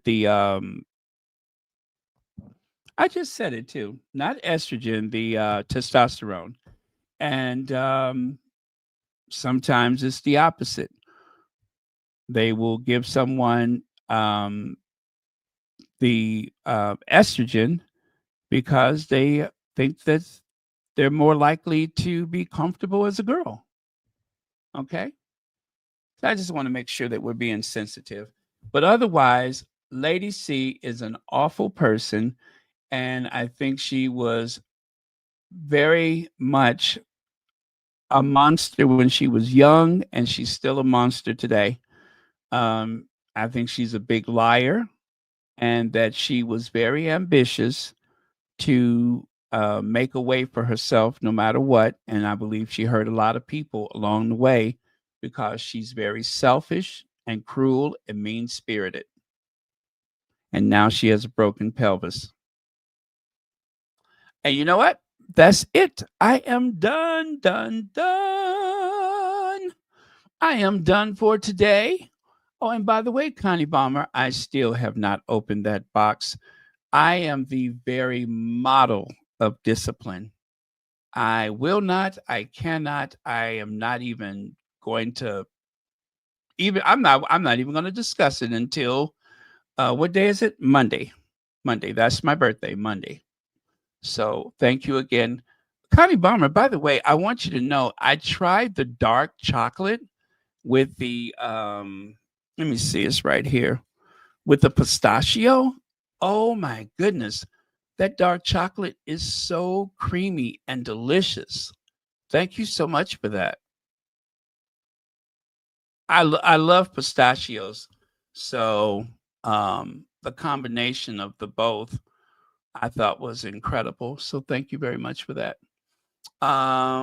Was it born like that, or did it change itself for medical procedure? Well, I mean, I'm just trying to be respectful. uh, Lady C did not have a choice in this. This is something that that it happens, and I've seen some documentaries about people. I mean, this has nothing to do with her character as it is today. I think she's just an awful, dreadful person. But I believe I give her the benefit of the doubt. I believe her when she say that her parents had made a choice. Now, likewise, when she met Lord Campbell, she made a choice, and the choice that she made was to lie and deceive. She, if you put yourself in her shoes, look at it like this. You're born under some very unusual circumstances, right? And the epitome of the female archetype is to be a lady in the aristocracy, right?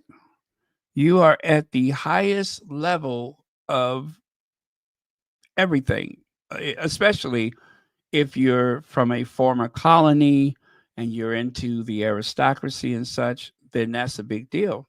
So, as it is, she's a manipulative person. And when she saw that opportunity, she could not resist. She was just like, you know what? If anything will solidify my position in this world, my place in this world, that would be becoming a lady, marrying someone in the peerage. I thought that that was very selfish on her part because obviously this man is going to want a family. Now, if he would have if Lady C would have let him in on it, then it would have been his choice. She never should have, and this is all alleged because I wasn't there, but she never should have married that man without telling him the whole truth. We will never have children. She should have told him the whole story. And where that's concerned, I do not support her. I support the child who was born at a time when doctors didn't know as much and parents were even worse. They didn't know anything. But now people are still making mistakes, but you have a better chance of getting it right today because there's so much more information out there. But nowadays, most parents, more progressive parents, they leave it to the child and the child decides. What's sad is that some children, like this one person that was born intersex, they did not realize that they were intersex until they changed for um, PE class, for their physical education class. Could you imagine how devastating that was to find out that everything that their parents had allowed them to believe about themselves, everything that they knew in life was, I won't say it was a lie, but it was deception because they didn't want to have to say the word. So they let the child go to school and have this very awkward situation. It was already a curiosity for this child because all of all of her peers were having periods and she, was getting older and still had not had a period. And so that was the first clue. So, like I said, I'm having fun with Lady C, but for people who are born that way, it can be very, very devastating. Um, and if it wasn't for the fact that Lady C is a monster, and I do mean a monster, I probably wouldn't have anything to say about Georgie. But Georgie is a manipulator and a liar. Let's see. April May said you have to be honest with your children. Yeah, but 1949, everything was so different then. Most parents back in those days, they didn't even know that this was a possibility, let alone how do you deal with the fact that that's your child?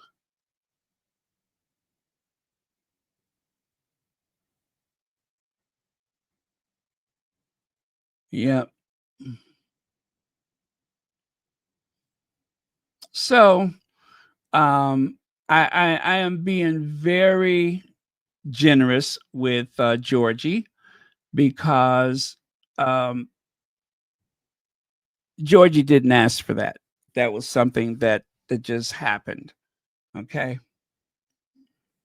So even though, like I always say, we don't hate anybody, I certainly don't hate anybody, and I don't like how Lady C conducts herself. I think she's a horrible person, but I'm going to give her grace and I'm going to give her the benefit of the doubt where her childhood is concerned. But by the time she met Lord Campbell, I believe that she was trying to manipulate him, rushing him into marriage within 5 days. And the reason why it took so long to get the divorce is because Lady C had married an aristocratic family. When you marry into a family like that, divorce is something that requires a lot of legal representation because um, you want to make sure that everything is done properly so not to have anything come back to haunt you later on. But while I do feel a bit of sympathy for Lady C, let me tell you, I feel more sympathy for Lord Campbell because let me see.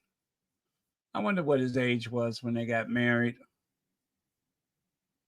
I feel even more sympathy for him because that was just it was plain deception. That was that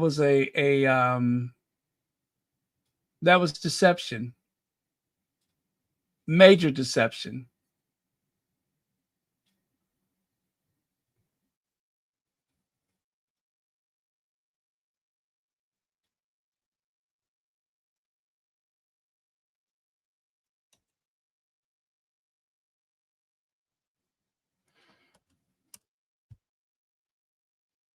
Yeah. So he's 79 years old.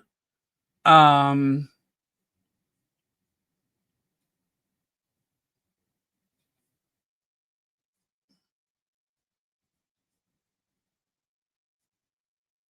wow, he doesn't even have a Wikipedia page. You know, that's so weird. Why did I look at Lady C and say cage instead of page? Isn't that weird?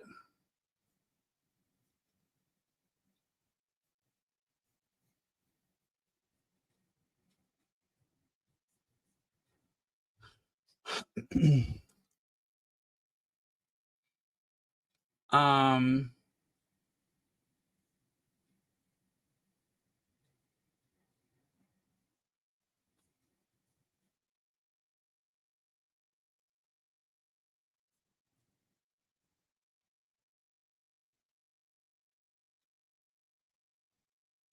I cannot see what his net worth is.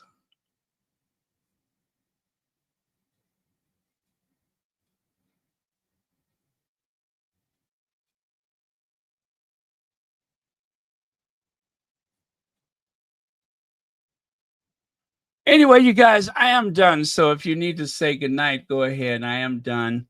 Um, again, I want to remind you guys to give people the benefit of the doubt until you know better.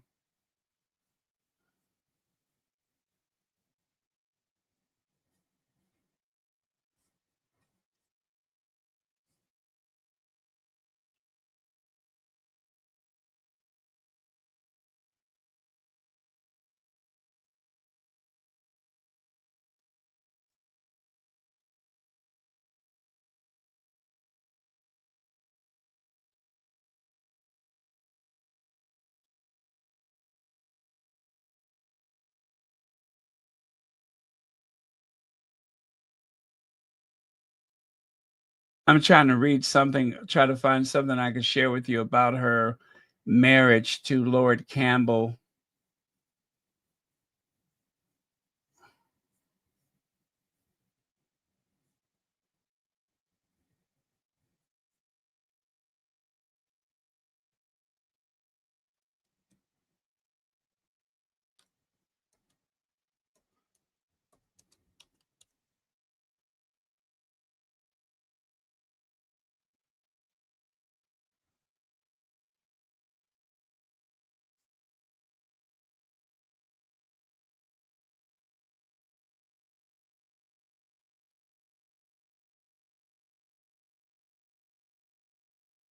Well, I tell you what, there's plenty articles about her, but I can't find much about him at all.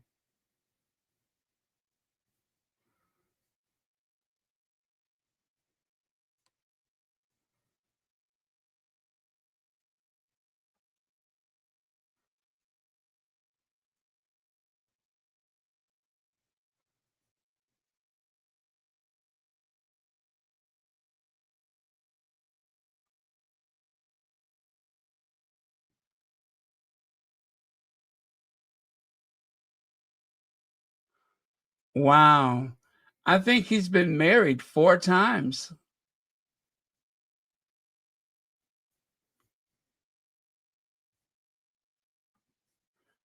Did Lady C lie to the Duke of Argyle? Hmm.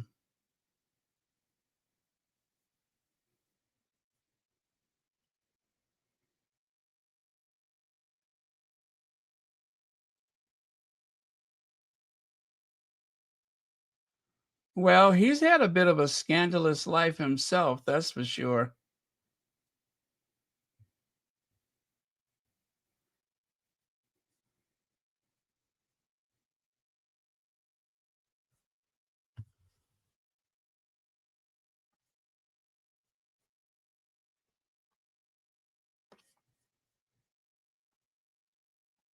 I have an article somewhere and I cannot find it. If you're just joining us, I am done. I am just being messy right now.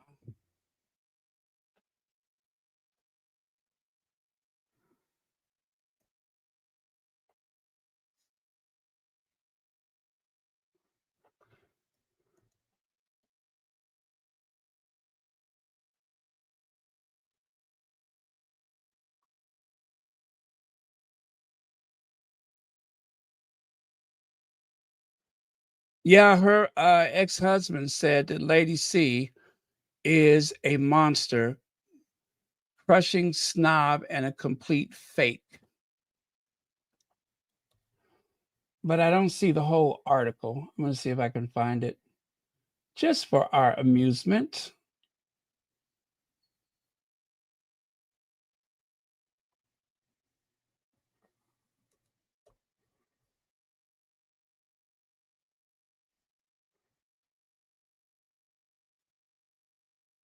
Ooh, I think I found the article. Okay.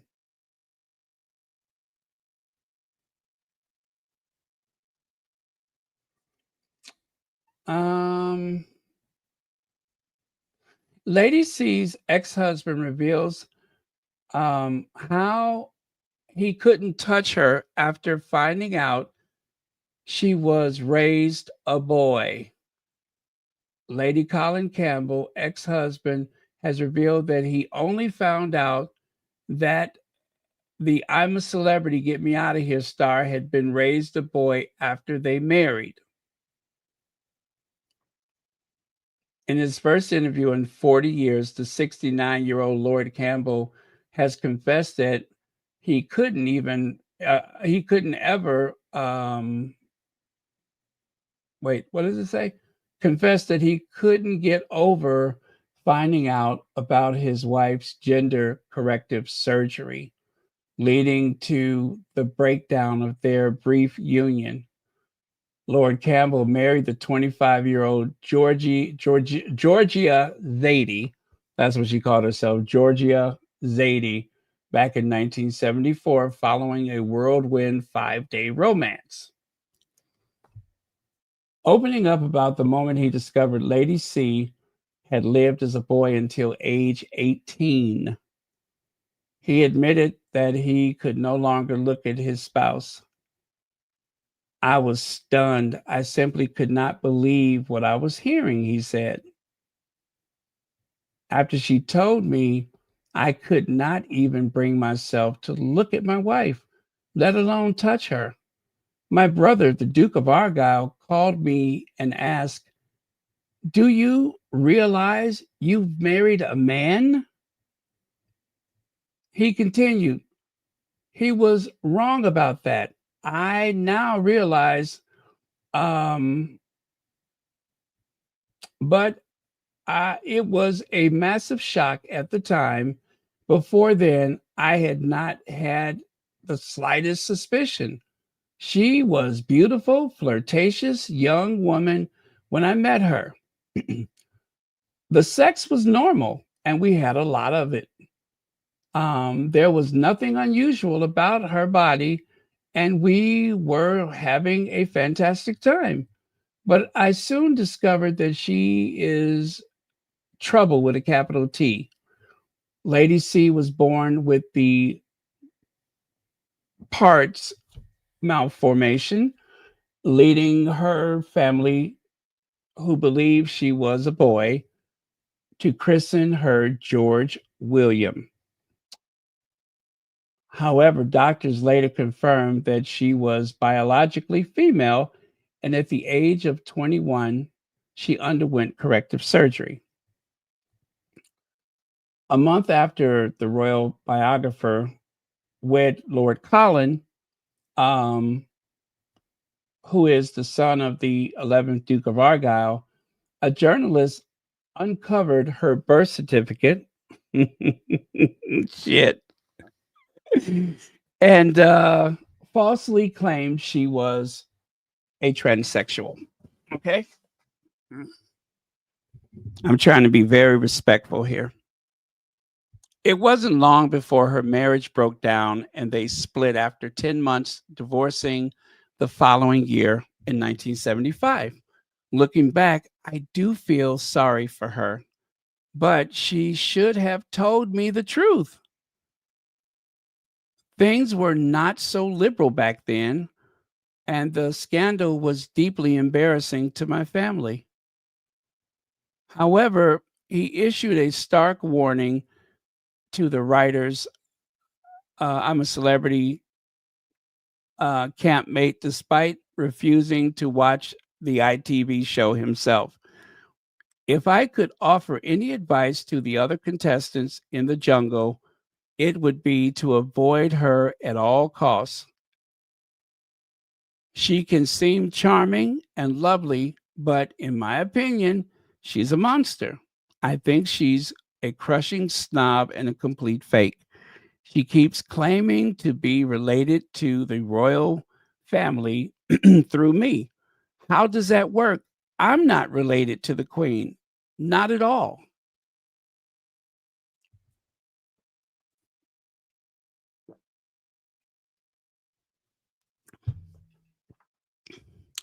I find it infuriating. She continues to call herself Lady Colin Campbell. He added, a spokesman for Lady C said, "It is a very much accepted fact that she was born with the parts defect and caused her parents to register her as a boy."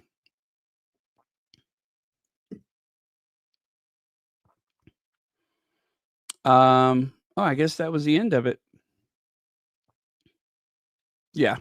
So there you go. That is what Lord Campbell had to say about it.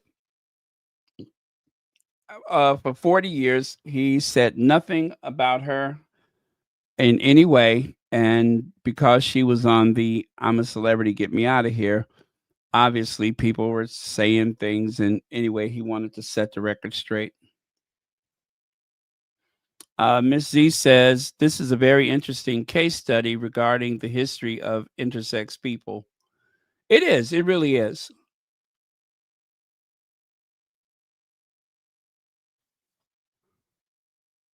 You know what? I don't know. I don't know. As a matter of fact, I thought he would become the Duke of our. Is he the Duke or not? Let me see.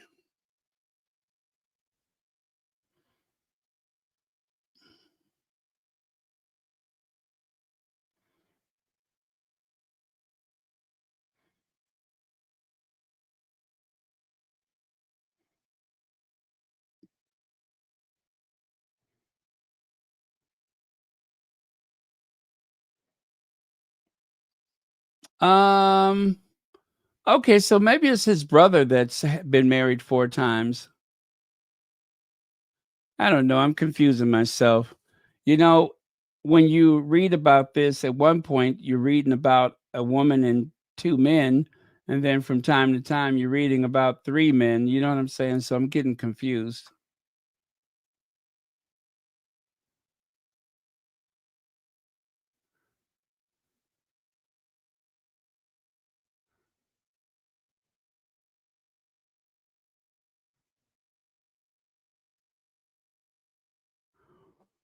Let's see. Alib, thank you so much for the super sticker. I really do appreciate it. And thank you for supporting Royal Sussex. Okay. So you guys, that's the story as I know it. Um, I don't know if he has any kids. Let me see if I can find that though, because now I'm curious.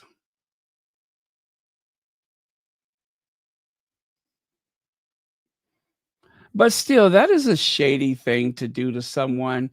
Obviously, the man wants to have a family. Being an aristocrat, that's what they do. They don't work, so they have kids.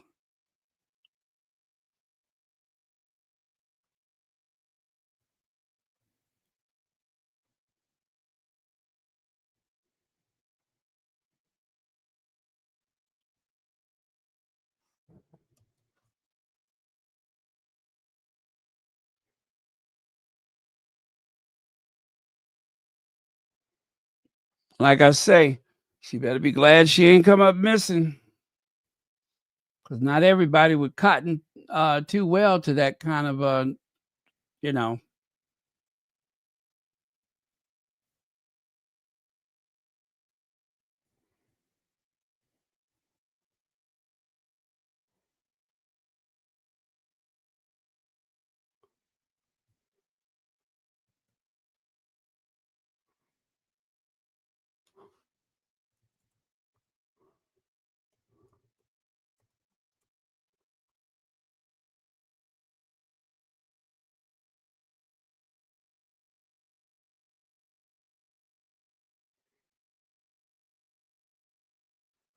I promise you, I'm looking here and I cannot figure this out.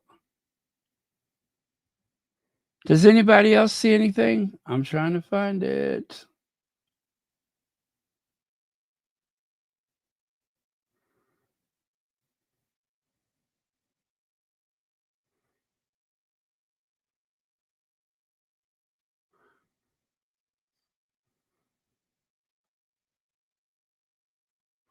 Okay, in 2019, Colin Campbell and his wife Gail lost their teenage children, Ruby and Hart, in a car accident on the way to Joshua Tree National Park.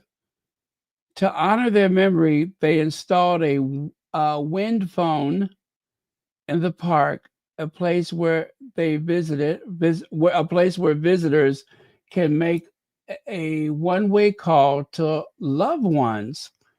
Oh my goodness, that is so sad. They lost both children.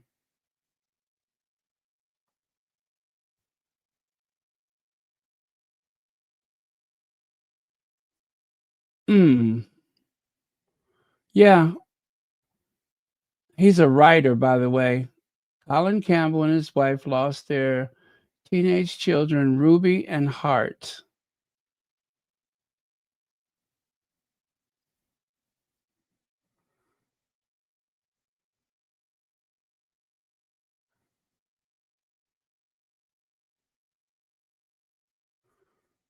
Okay. Well, that's a tragedy.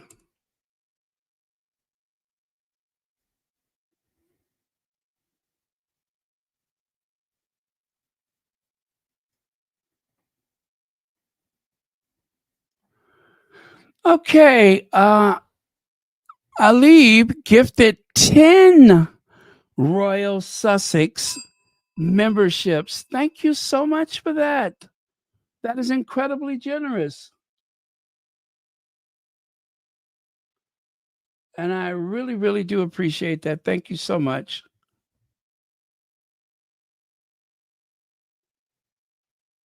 Oh, come on, Connie Balmer. Come on. Just say it. We're family. Just say it.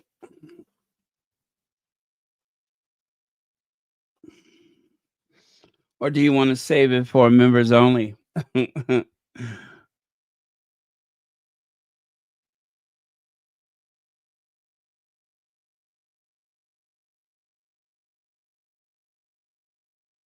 Oh, yeah, you're talking about the Sussexes when they lie about them being booed.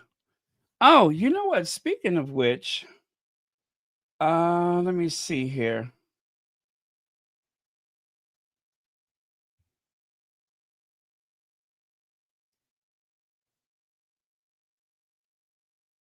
A non-basketball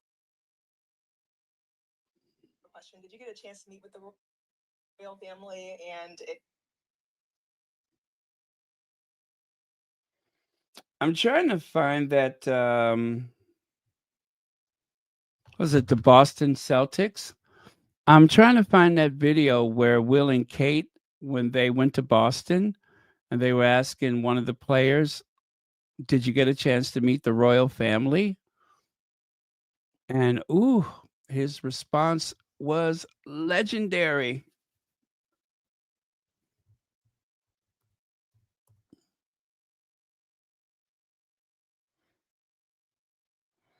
Yes, his response was legendary.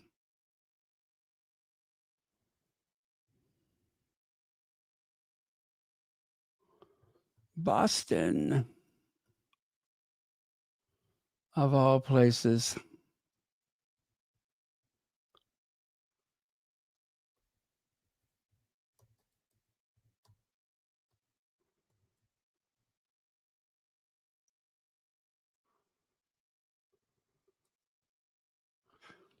Mm, how could I find that video? Let me see. Okay, I have it here, but I cannot. basketball question? Did you get a chance to meet with the royal family and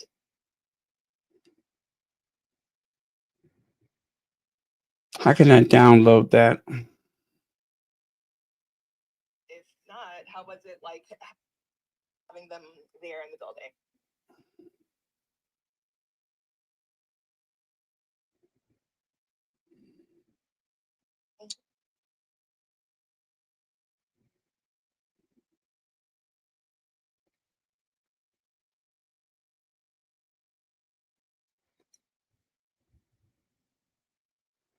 Okay, did I just do that or no?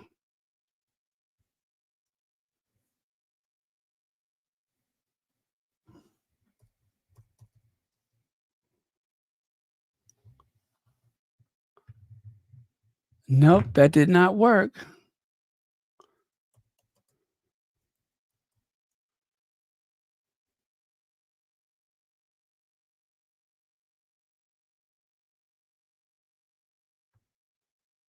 Did you meet the royal family?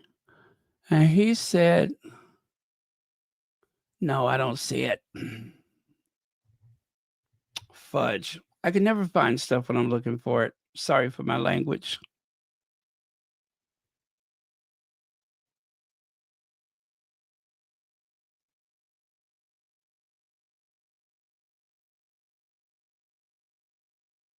Oh,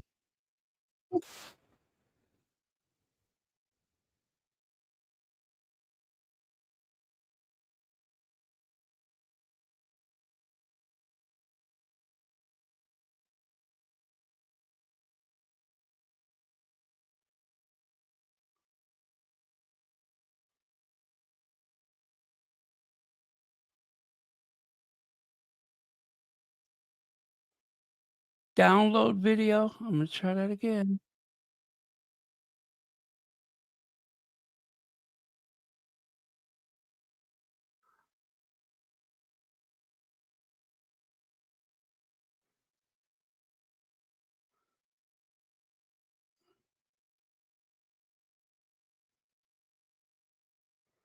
Nah, that didn't work.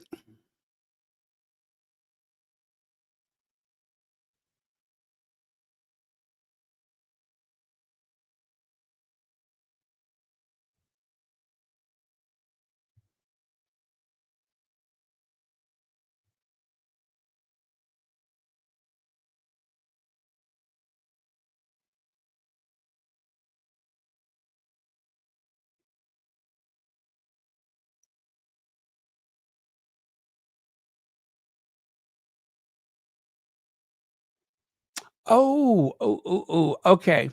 Okay, I got one. Let me see if I can get this other one. I got one. Let me see if I can get the other one. I think I'm onto something now.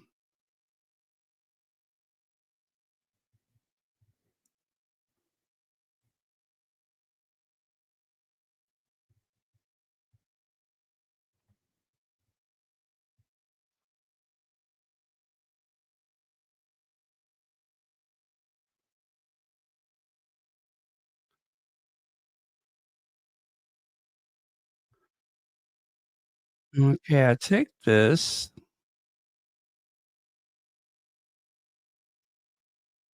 Nope.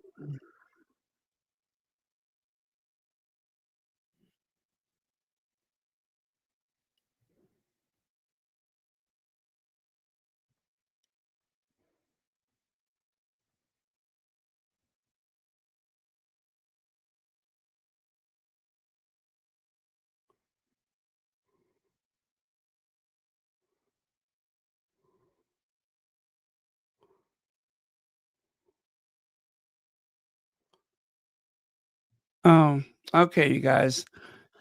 I have not figured this out. Sorry about that.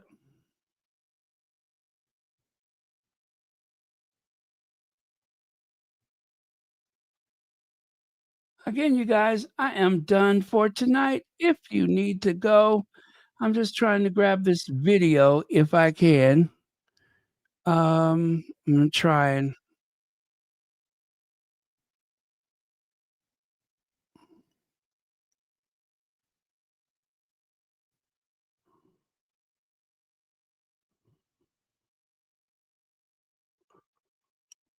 It's a shame everything has to be a battle, you know?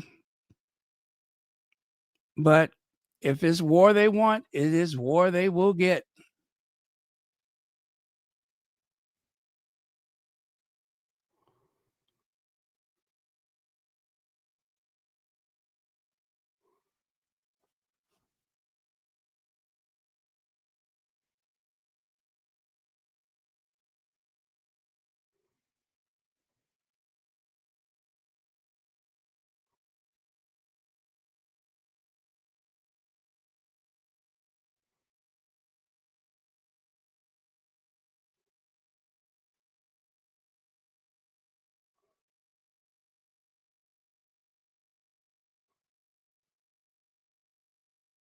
Um,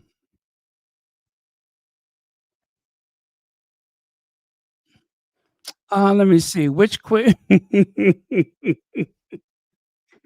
that the question that you had? Mm,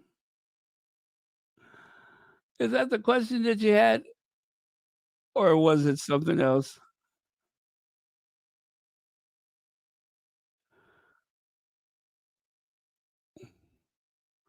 I cannot believe that it is still over 500 people here, although I do appreciate it. Um,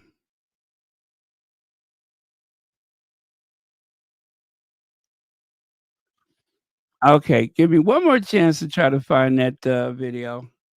I mean, I see it, I just am unable to download it. And of course, I was able to download everything I don't need, but that one just seems to be a mite elusive. Like having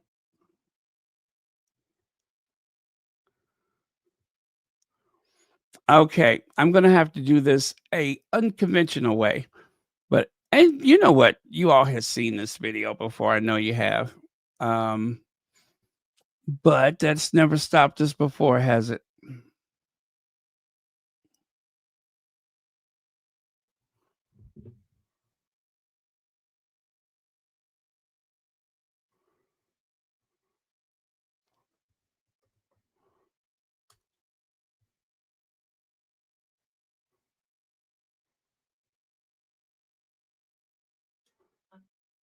A non-basketball question. Did you get a chance to meet with the royal family? And if not, how was it like having them there in the building?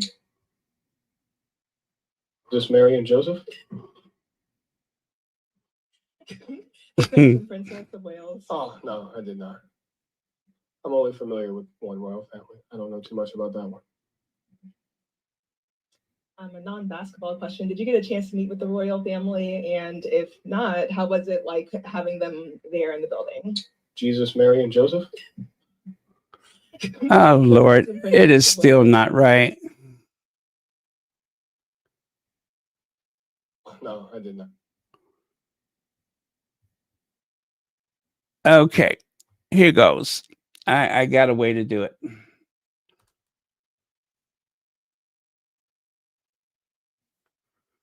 So I'm just gonna have to do a massive screen record.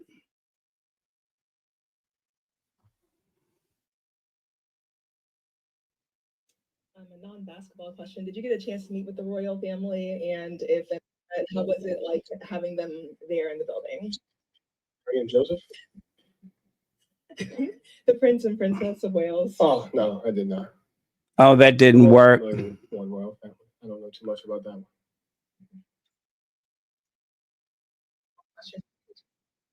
Oh well, I tried, you guys.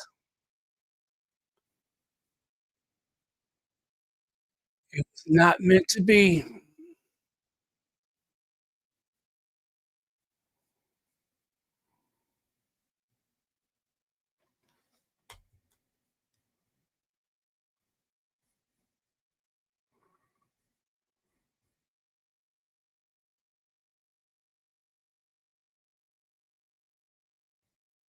Okay, let's see.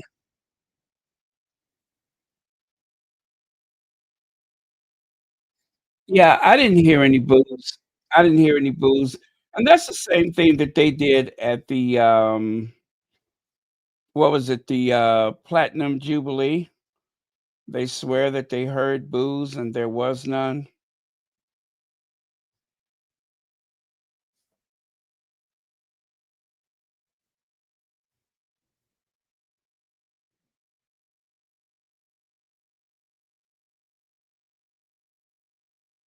A non-basketball question. Did you get a chance to meet with the royal family? And if not, how was it like having them there in the building? Jesus, Mary, and Joseph?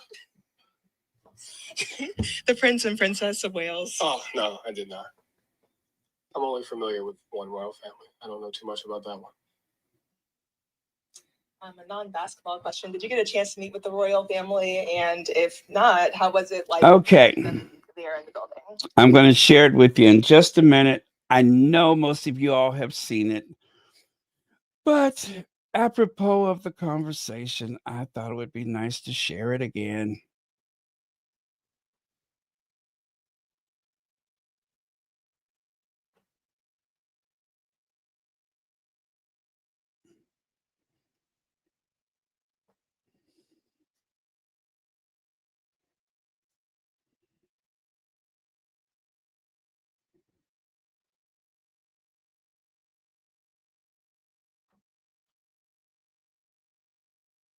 Mm.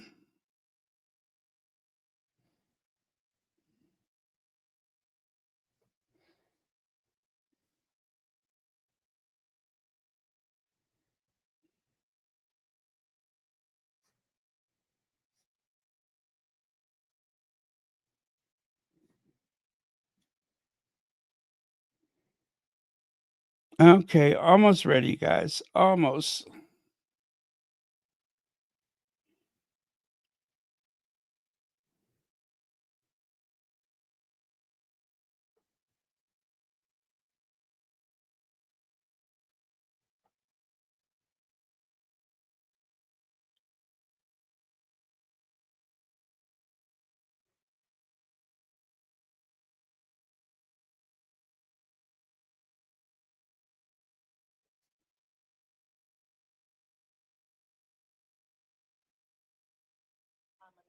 non-basketball question. I'm only familiar with one royal family. I don't know too much about that one. Non-basketball question. Did you get a chance to meet with the royal family? Okay, here goes. Here goes. I know. Is playing? Oh, Baron is playing. I'm trying to get it.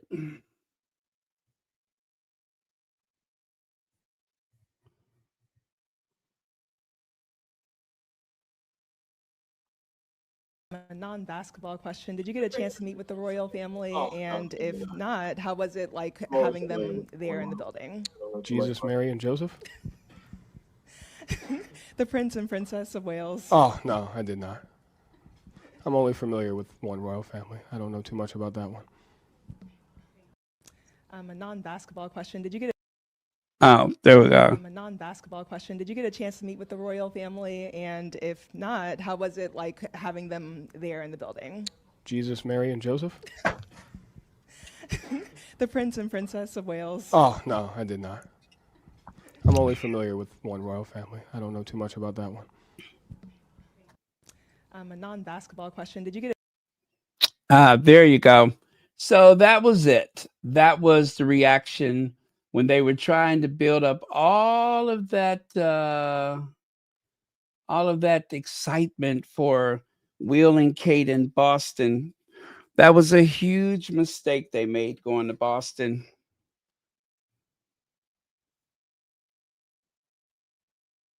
All right. Anyway, I love him. I'm going to build a shrine to him later.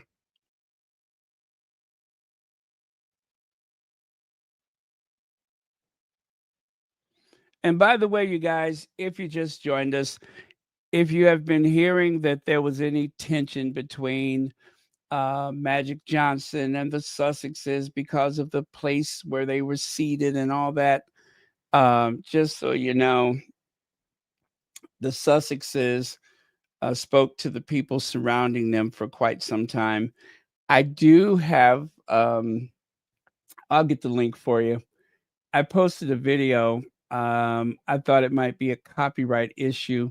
So I did post a short, but I changed the music so that there would not be any copyright issue.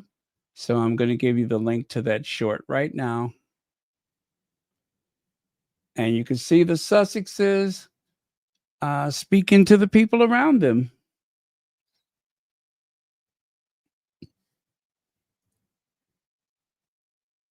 They want people to believe that they were just ushered in and they sat in the front and they ignored everybody around them. In other words, like Will and Kate at the Wimbledon.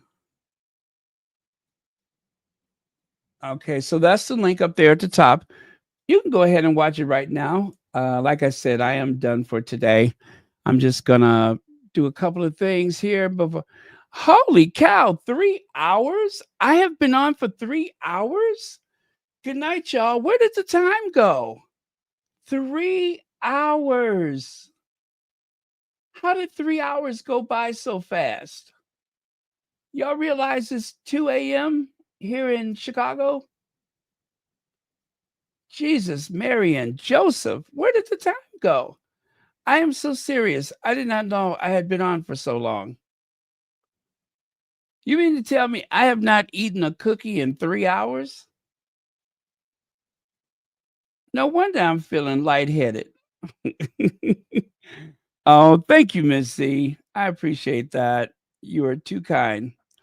By the way, you guys, just so you know, there is still a few shopping days until my birthday. That is the business address for Royal Sussex. I do not live there, so do not show up wearing nothing but a raincoat and a smile, because I promise you, I am not there. But if you wanted to send a card, wink, wink. If you wanted to send a birthday card, a physical birthday card, or something else, there you go. Take a screenshot. It might be easier for you.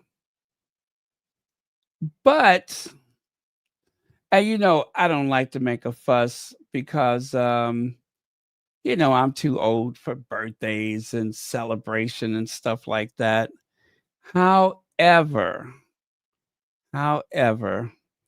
um, there's another way to celebrate. Let's say you have some points that you want to get rid of, or something like that, or some gift certificate or voucher of some sort. Something of that effect. I'm going to show you how you can responsibly rid yourself of such things. Because I care about you, and I just don't want, you know, I don't want you to miss an opportunity to rid yourself of you know points and vouchers and gift cards and everything. So, um,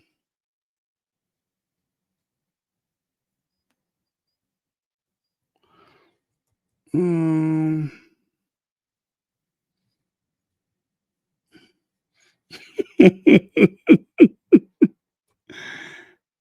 that is the official Royal Sussex Amazon wish list. I'm just putting it out there in the universe. Listen, nobody is obliged to, um, you know, covet anything on that list.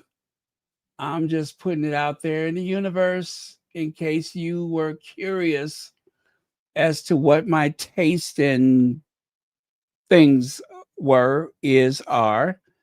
And yeah, it's just some fun stuff to say. Happy birthday, you old goat. That's what it is. So so there you go. That's the official Royal Sussex wish list. Don't buy anything on it. Just click on it and take a look at some of the fun stuff that's there. I'd be so embarrassed if anybody sent me anything off that list. I would. I'd be too embarrassed. I'd be so embarrassed I would just be embarrassed. That's all. Um yeah, that's it. So there's the wish list at the top of the chat, and there's the official business address of Royal Sussex. Um yeah, that's all. So with that out of the way, I guess we can Connie Bomber.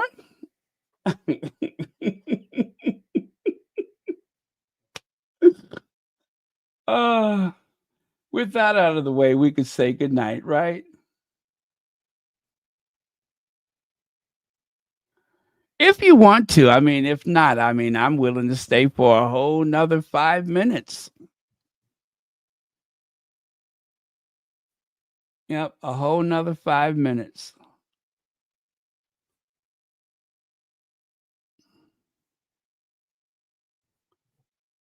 Oh, it's November the 3rd. Yes, it's November the 3rd. I share birthdays with some very interesting people. Um, let me see here.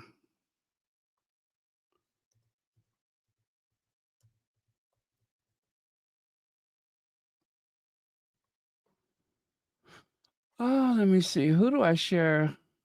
Who are my birthday twins?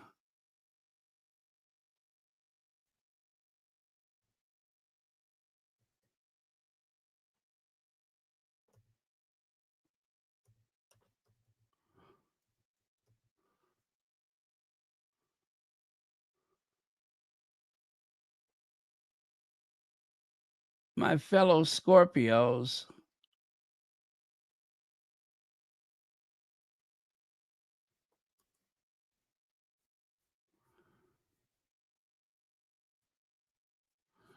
Who are my fellow Scorpios?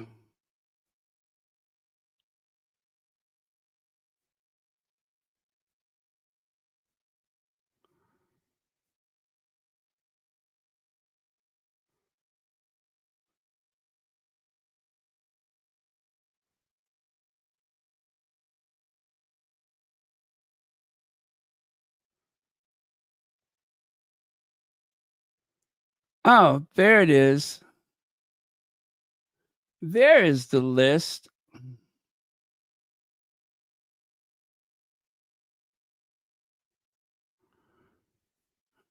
Yeah, the truth is, there's some real crackpots that were born on my birthday. Anna Wintour, Kendall Jenner, Colin Kirkpatrick, Charles Bronson, Dolph Lundgren, Elizabeth Smart, Michael Dukakis, Roseanne Barr, Kate Capshaw, Lulu, Adam Ant, and then a couple of people that are not listed. Oh gosh, what's that comedian's name? Oh, I forget. Oh, I can't remember his name. Oh well, he's an asshole anyway. Ken Berry, the actor Ken Berry. One of the guys who played Lionel on the Jeffersons, right? Yeah, just a few interesting people that share the birthday with me.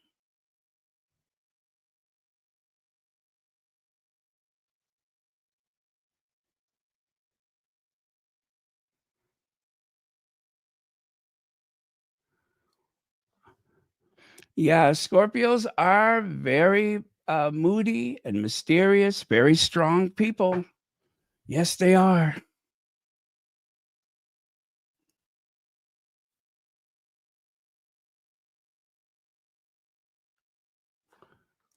But very loyal. Scorpios are the most loyal people.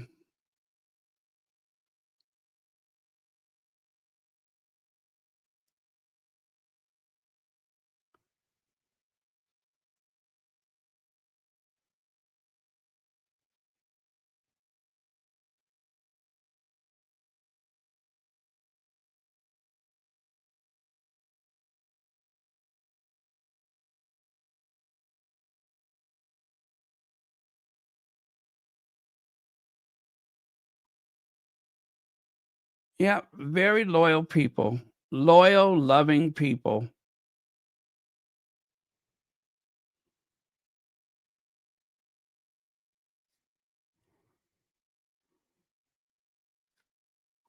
Miller, that's the guy.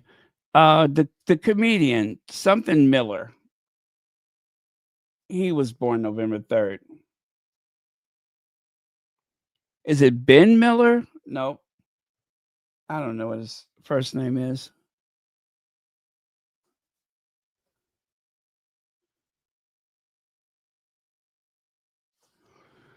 Okay, you guys, I'm going to go though. I cannot believe that I have been on here for, yes, still 30. I mean, yes, I'm 35.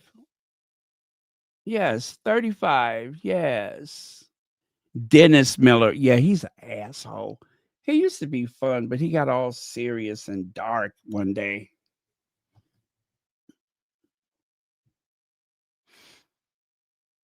You know who else is a Scorpio? We don't have the same birthday, but that asshole is a Scorpio.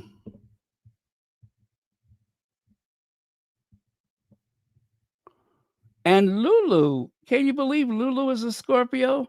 Those schoolgirl days of telling tales and biting nails are gone. But as I leave, I know that they will live on and on. What takes the place of climbing trees and bloody knees in the world outside? What is there for you I could buy?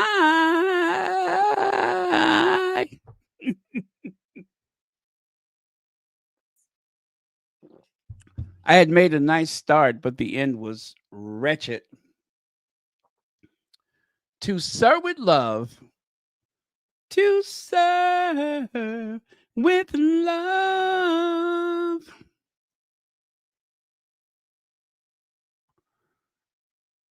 Oh, I love that song. Who was that said every time they watched the movie, they would just cry? Every time they watched To Sir With Love, they just started boo-hooing. It was a very touching movie, wasn't it? Those schoolgirl days of telling tales and biting nails are gone. But in my mind, I know that they will live on and on. But how do you thank someone who's taken you from crayons to perfume? It won't be easy. It won't be easy, but I'll try.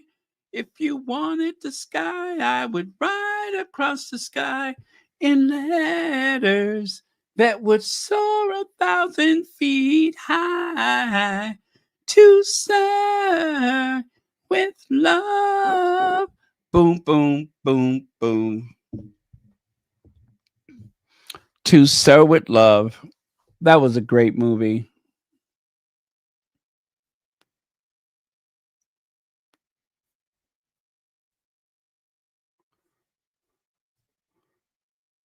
Famous people born on November 3rd. Let me see. Who is Lois Smith? Never heard of her. Bob Feller, the baseball player.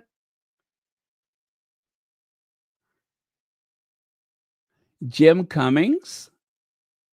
Gemma Ward. Isn't she like an English actress?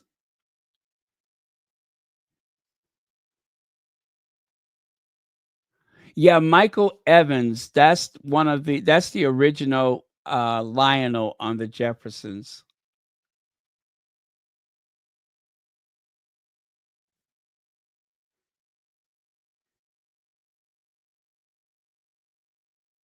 Oh, boxer Larry Holmes.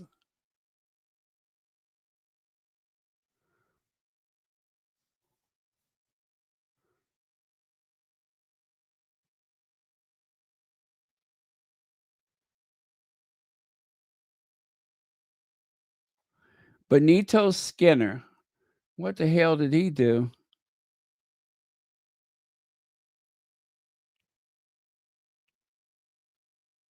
Born in Boise, Idaho. I'm sure he was.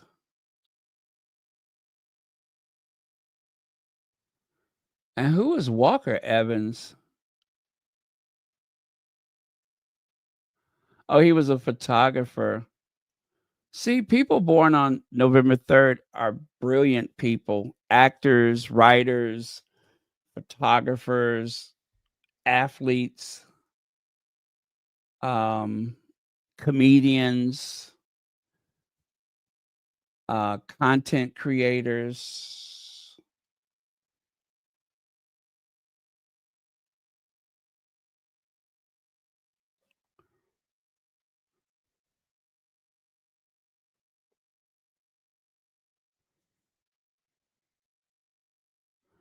Oh, that's sweet. Thank you, Sandra.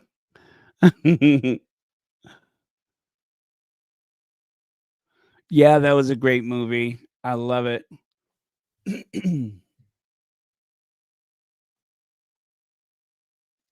And what's her name that just passed away? The one from Keeping Up Appearances. She was in that movie. She was one of the school teachers.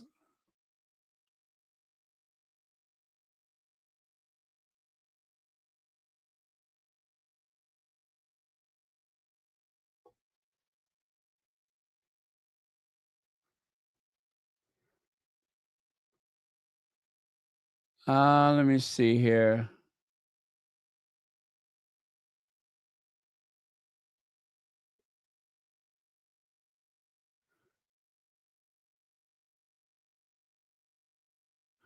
In 1783, on November the 3rd, the Continental Army disbanded.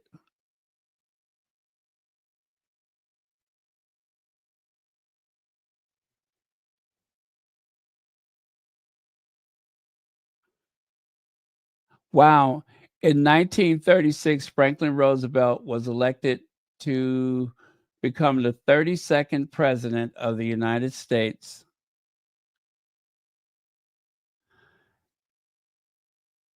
The New World Trade Center opened for the first time in 2014 on November 3rd.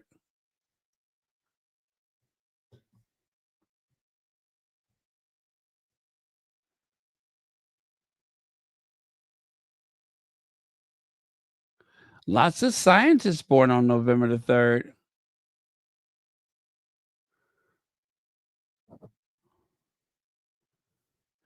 Okay, love you guys. I'm going to Zakoy Farms. I didn't know you were here.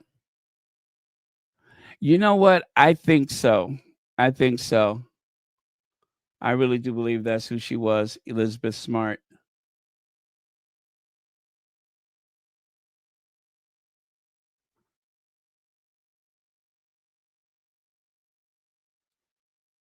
Okay.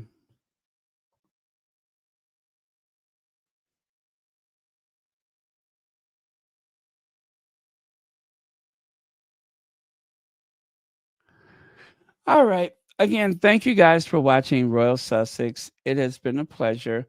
And as I always say, thank you so much for trusting me to do this work. That means everything to me.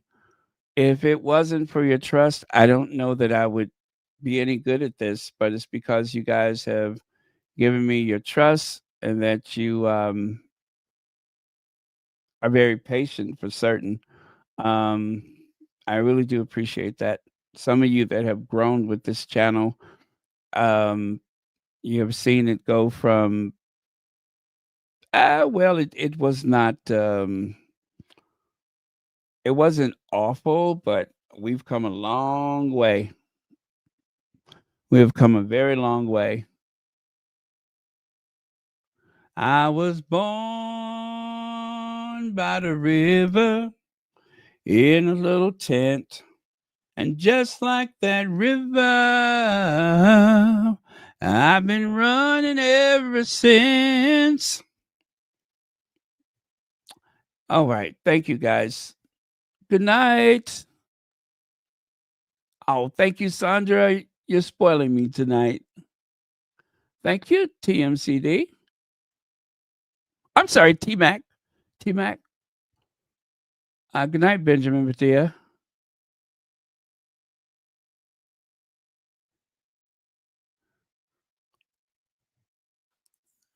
BD personality tend to be accurate. I don't know what that means. Did you receive a BD personality? Tends to be accurate. I'm not sure what that means.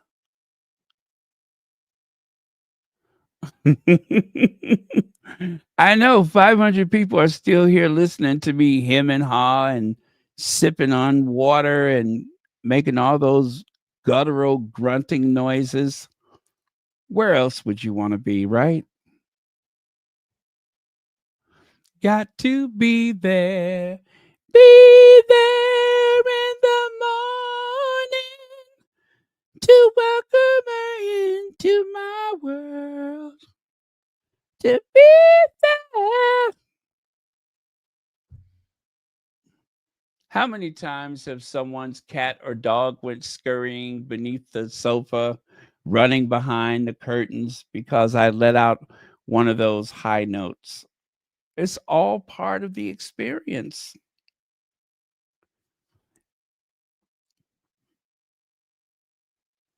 Okay, cheers, everyone. Good night. Don't forget to pray for the people in Jamaica.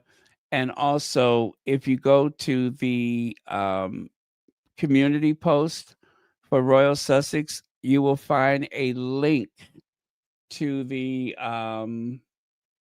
World Central Kitchen. They are cooking meals as we speak. They are cooking for people in Jamaica, and they are also cooking for people in Gaza. And all over the world, people have answered the call for food. And wherever these places are, you can be sure that you're going to find Chef Jose Andreas and the World Central Kitchen.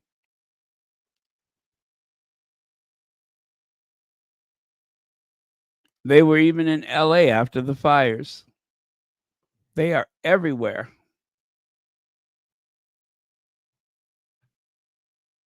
Oh, yes, Cuba. I'm so sorry.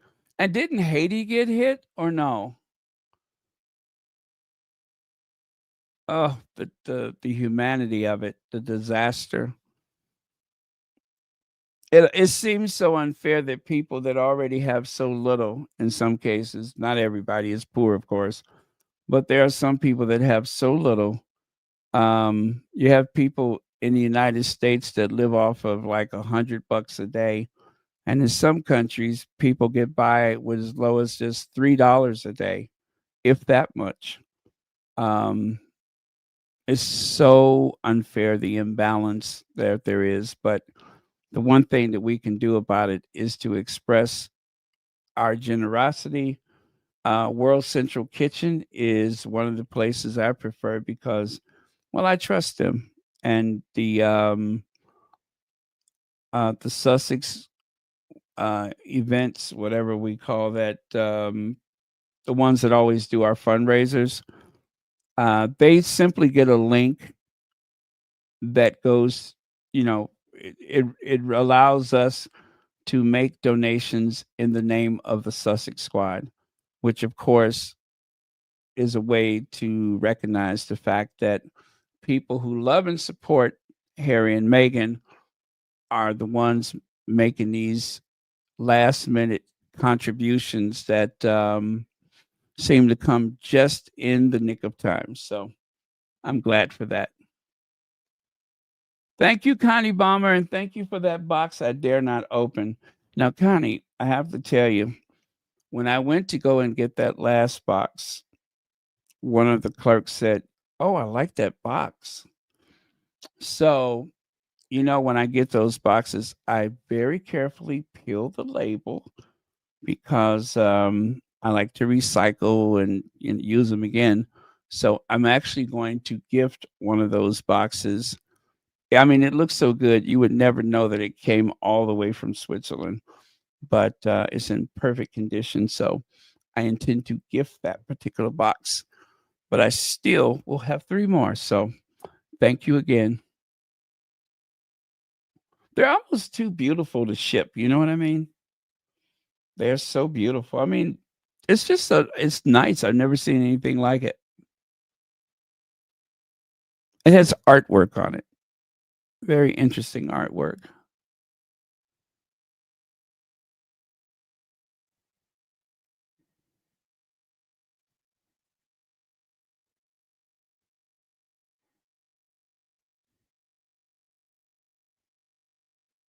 Okay.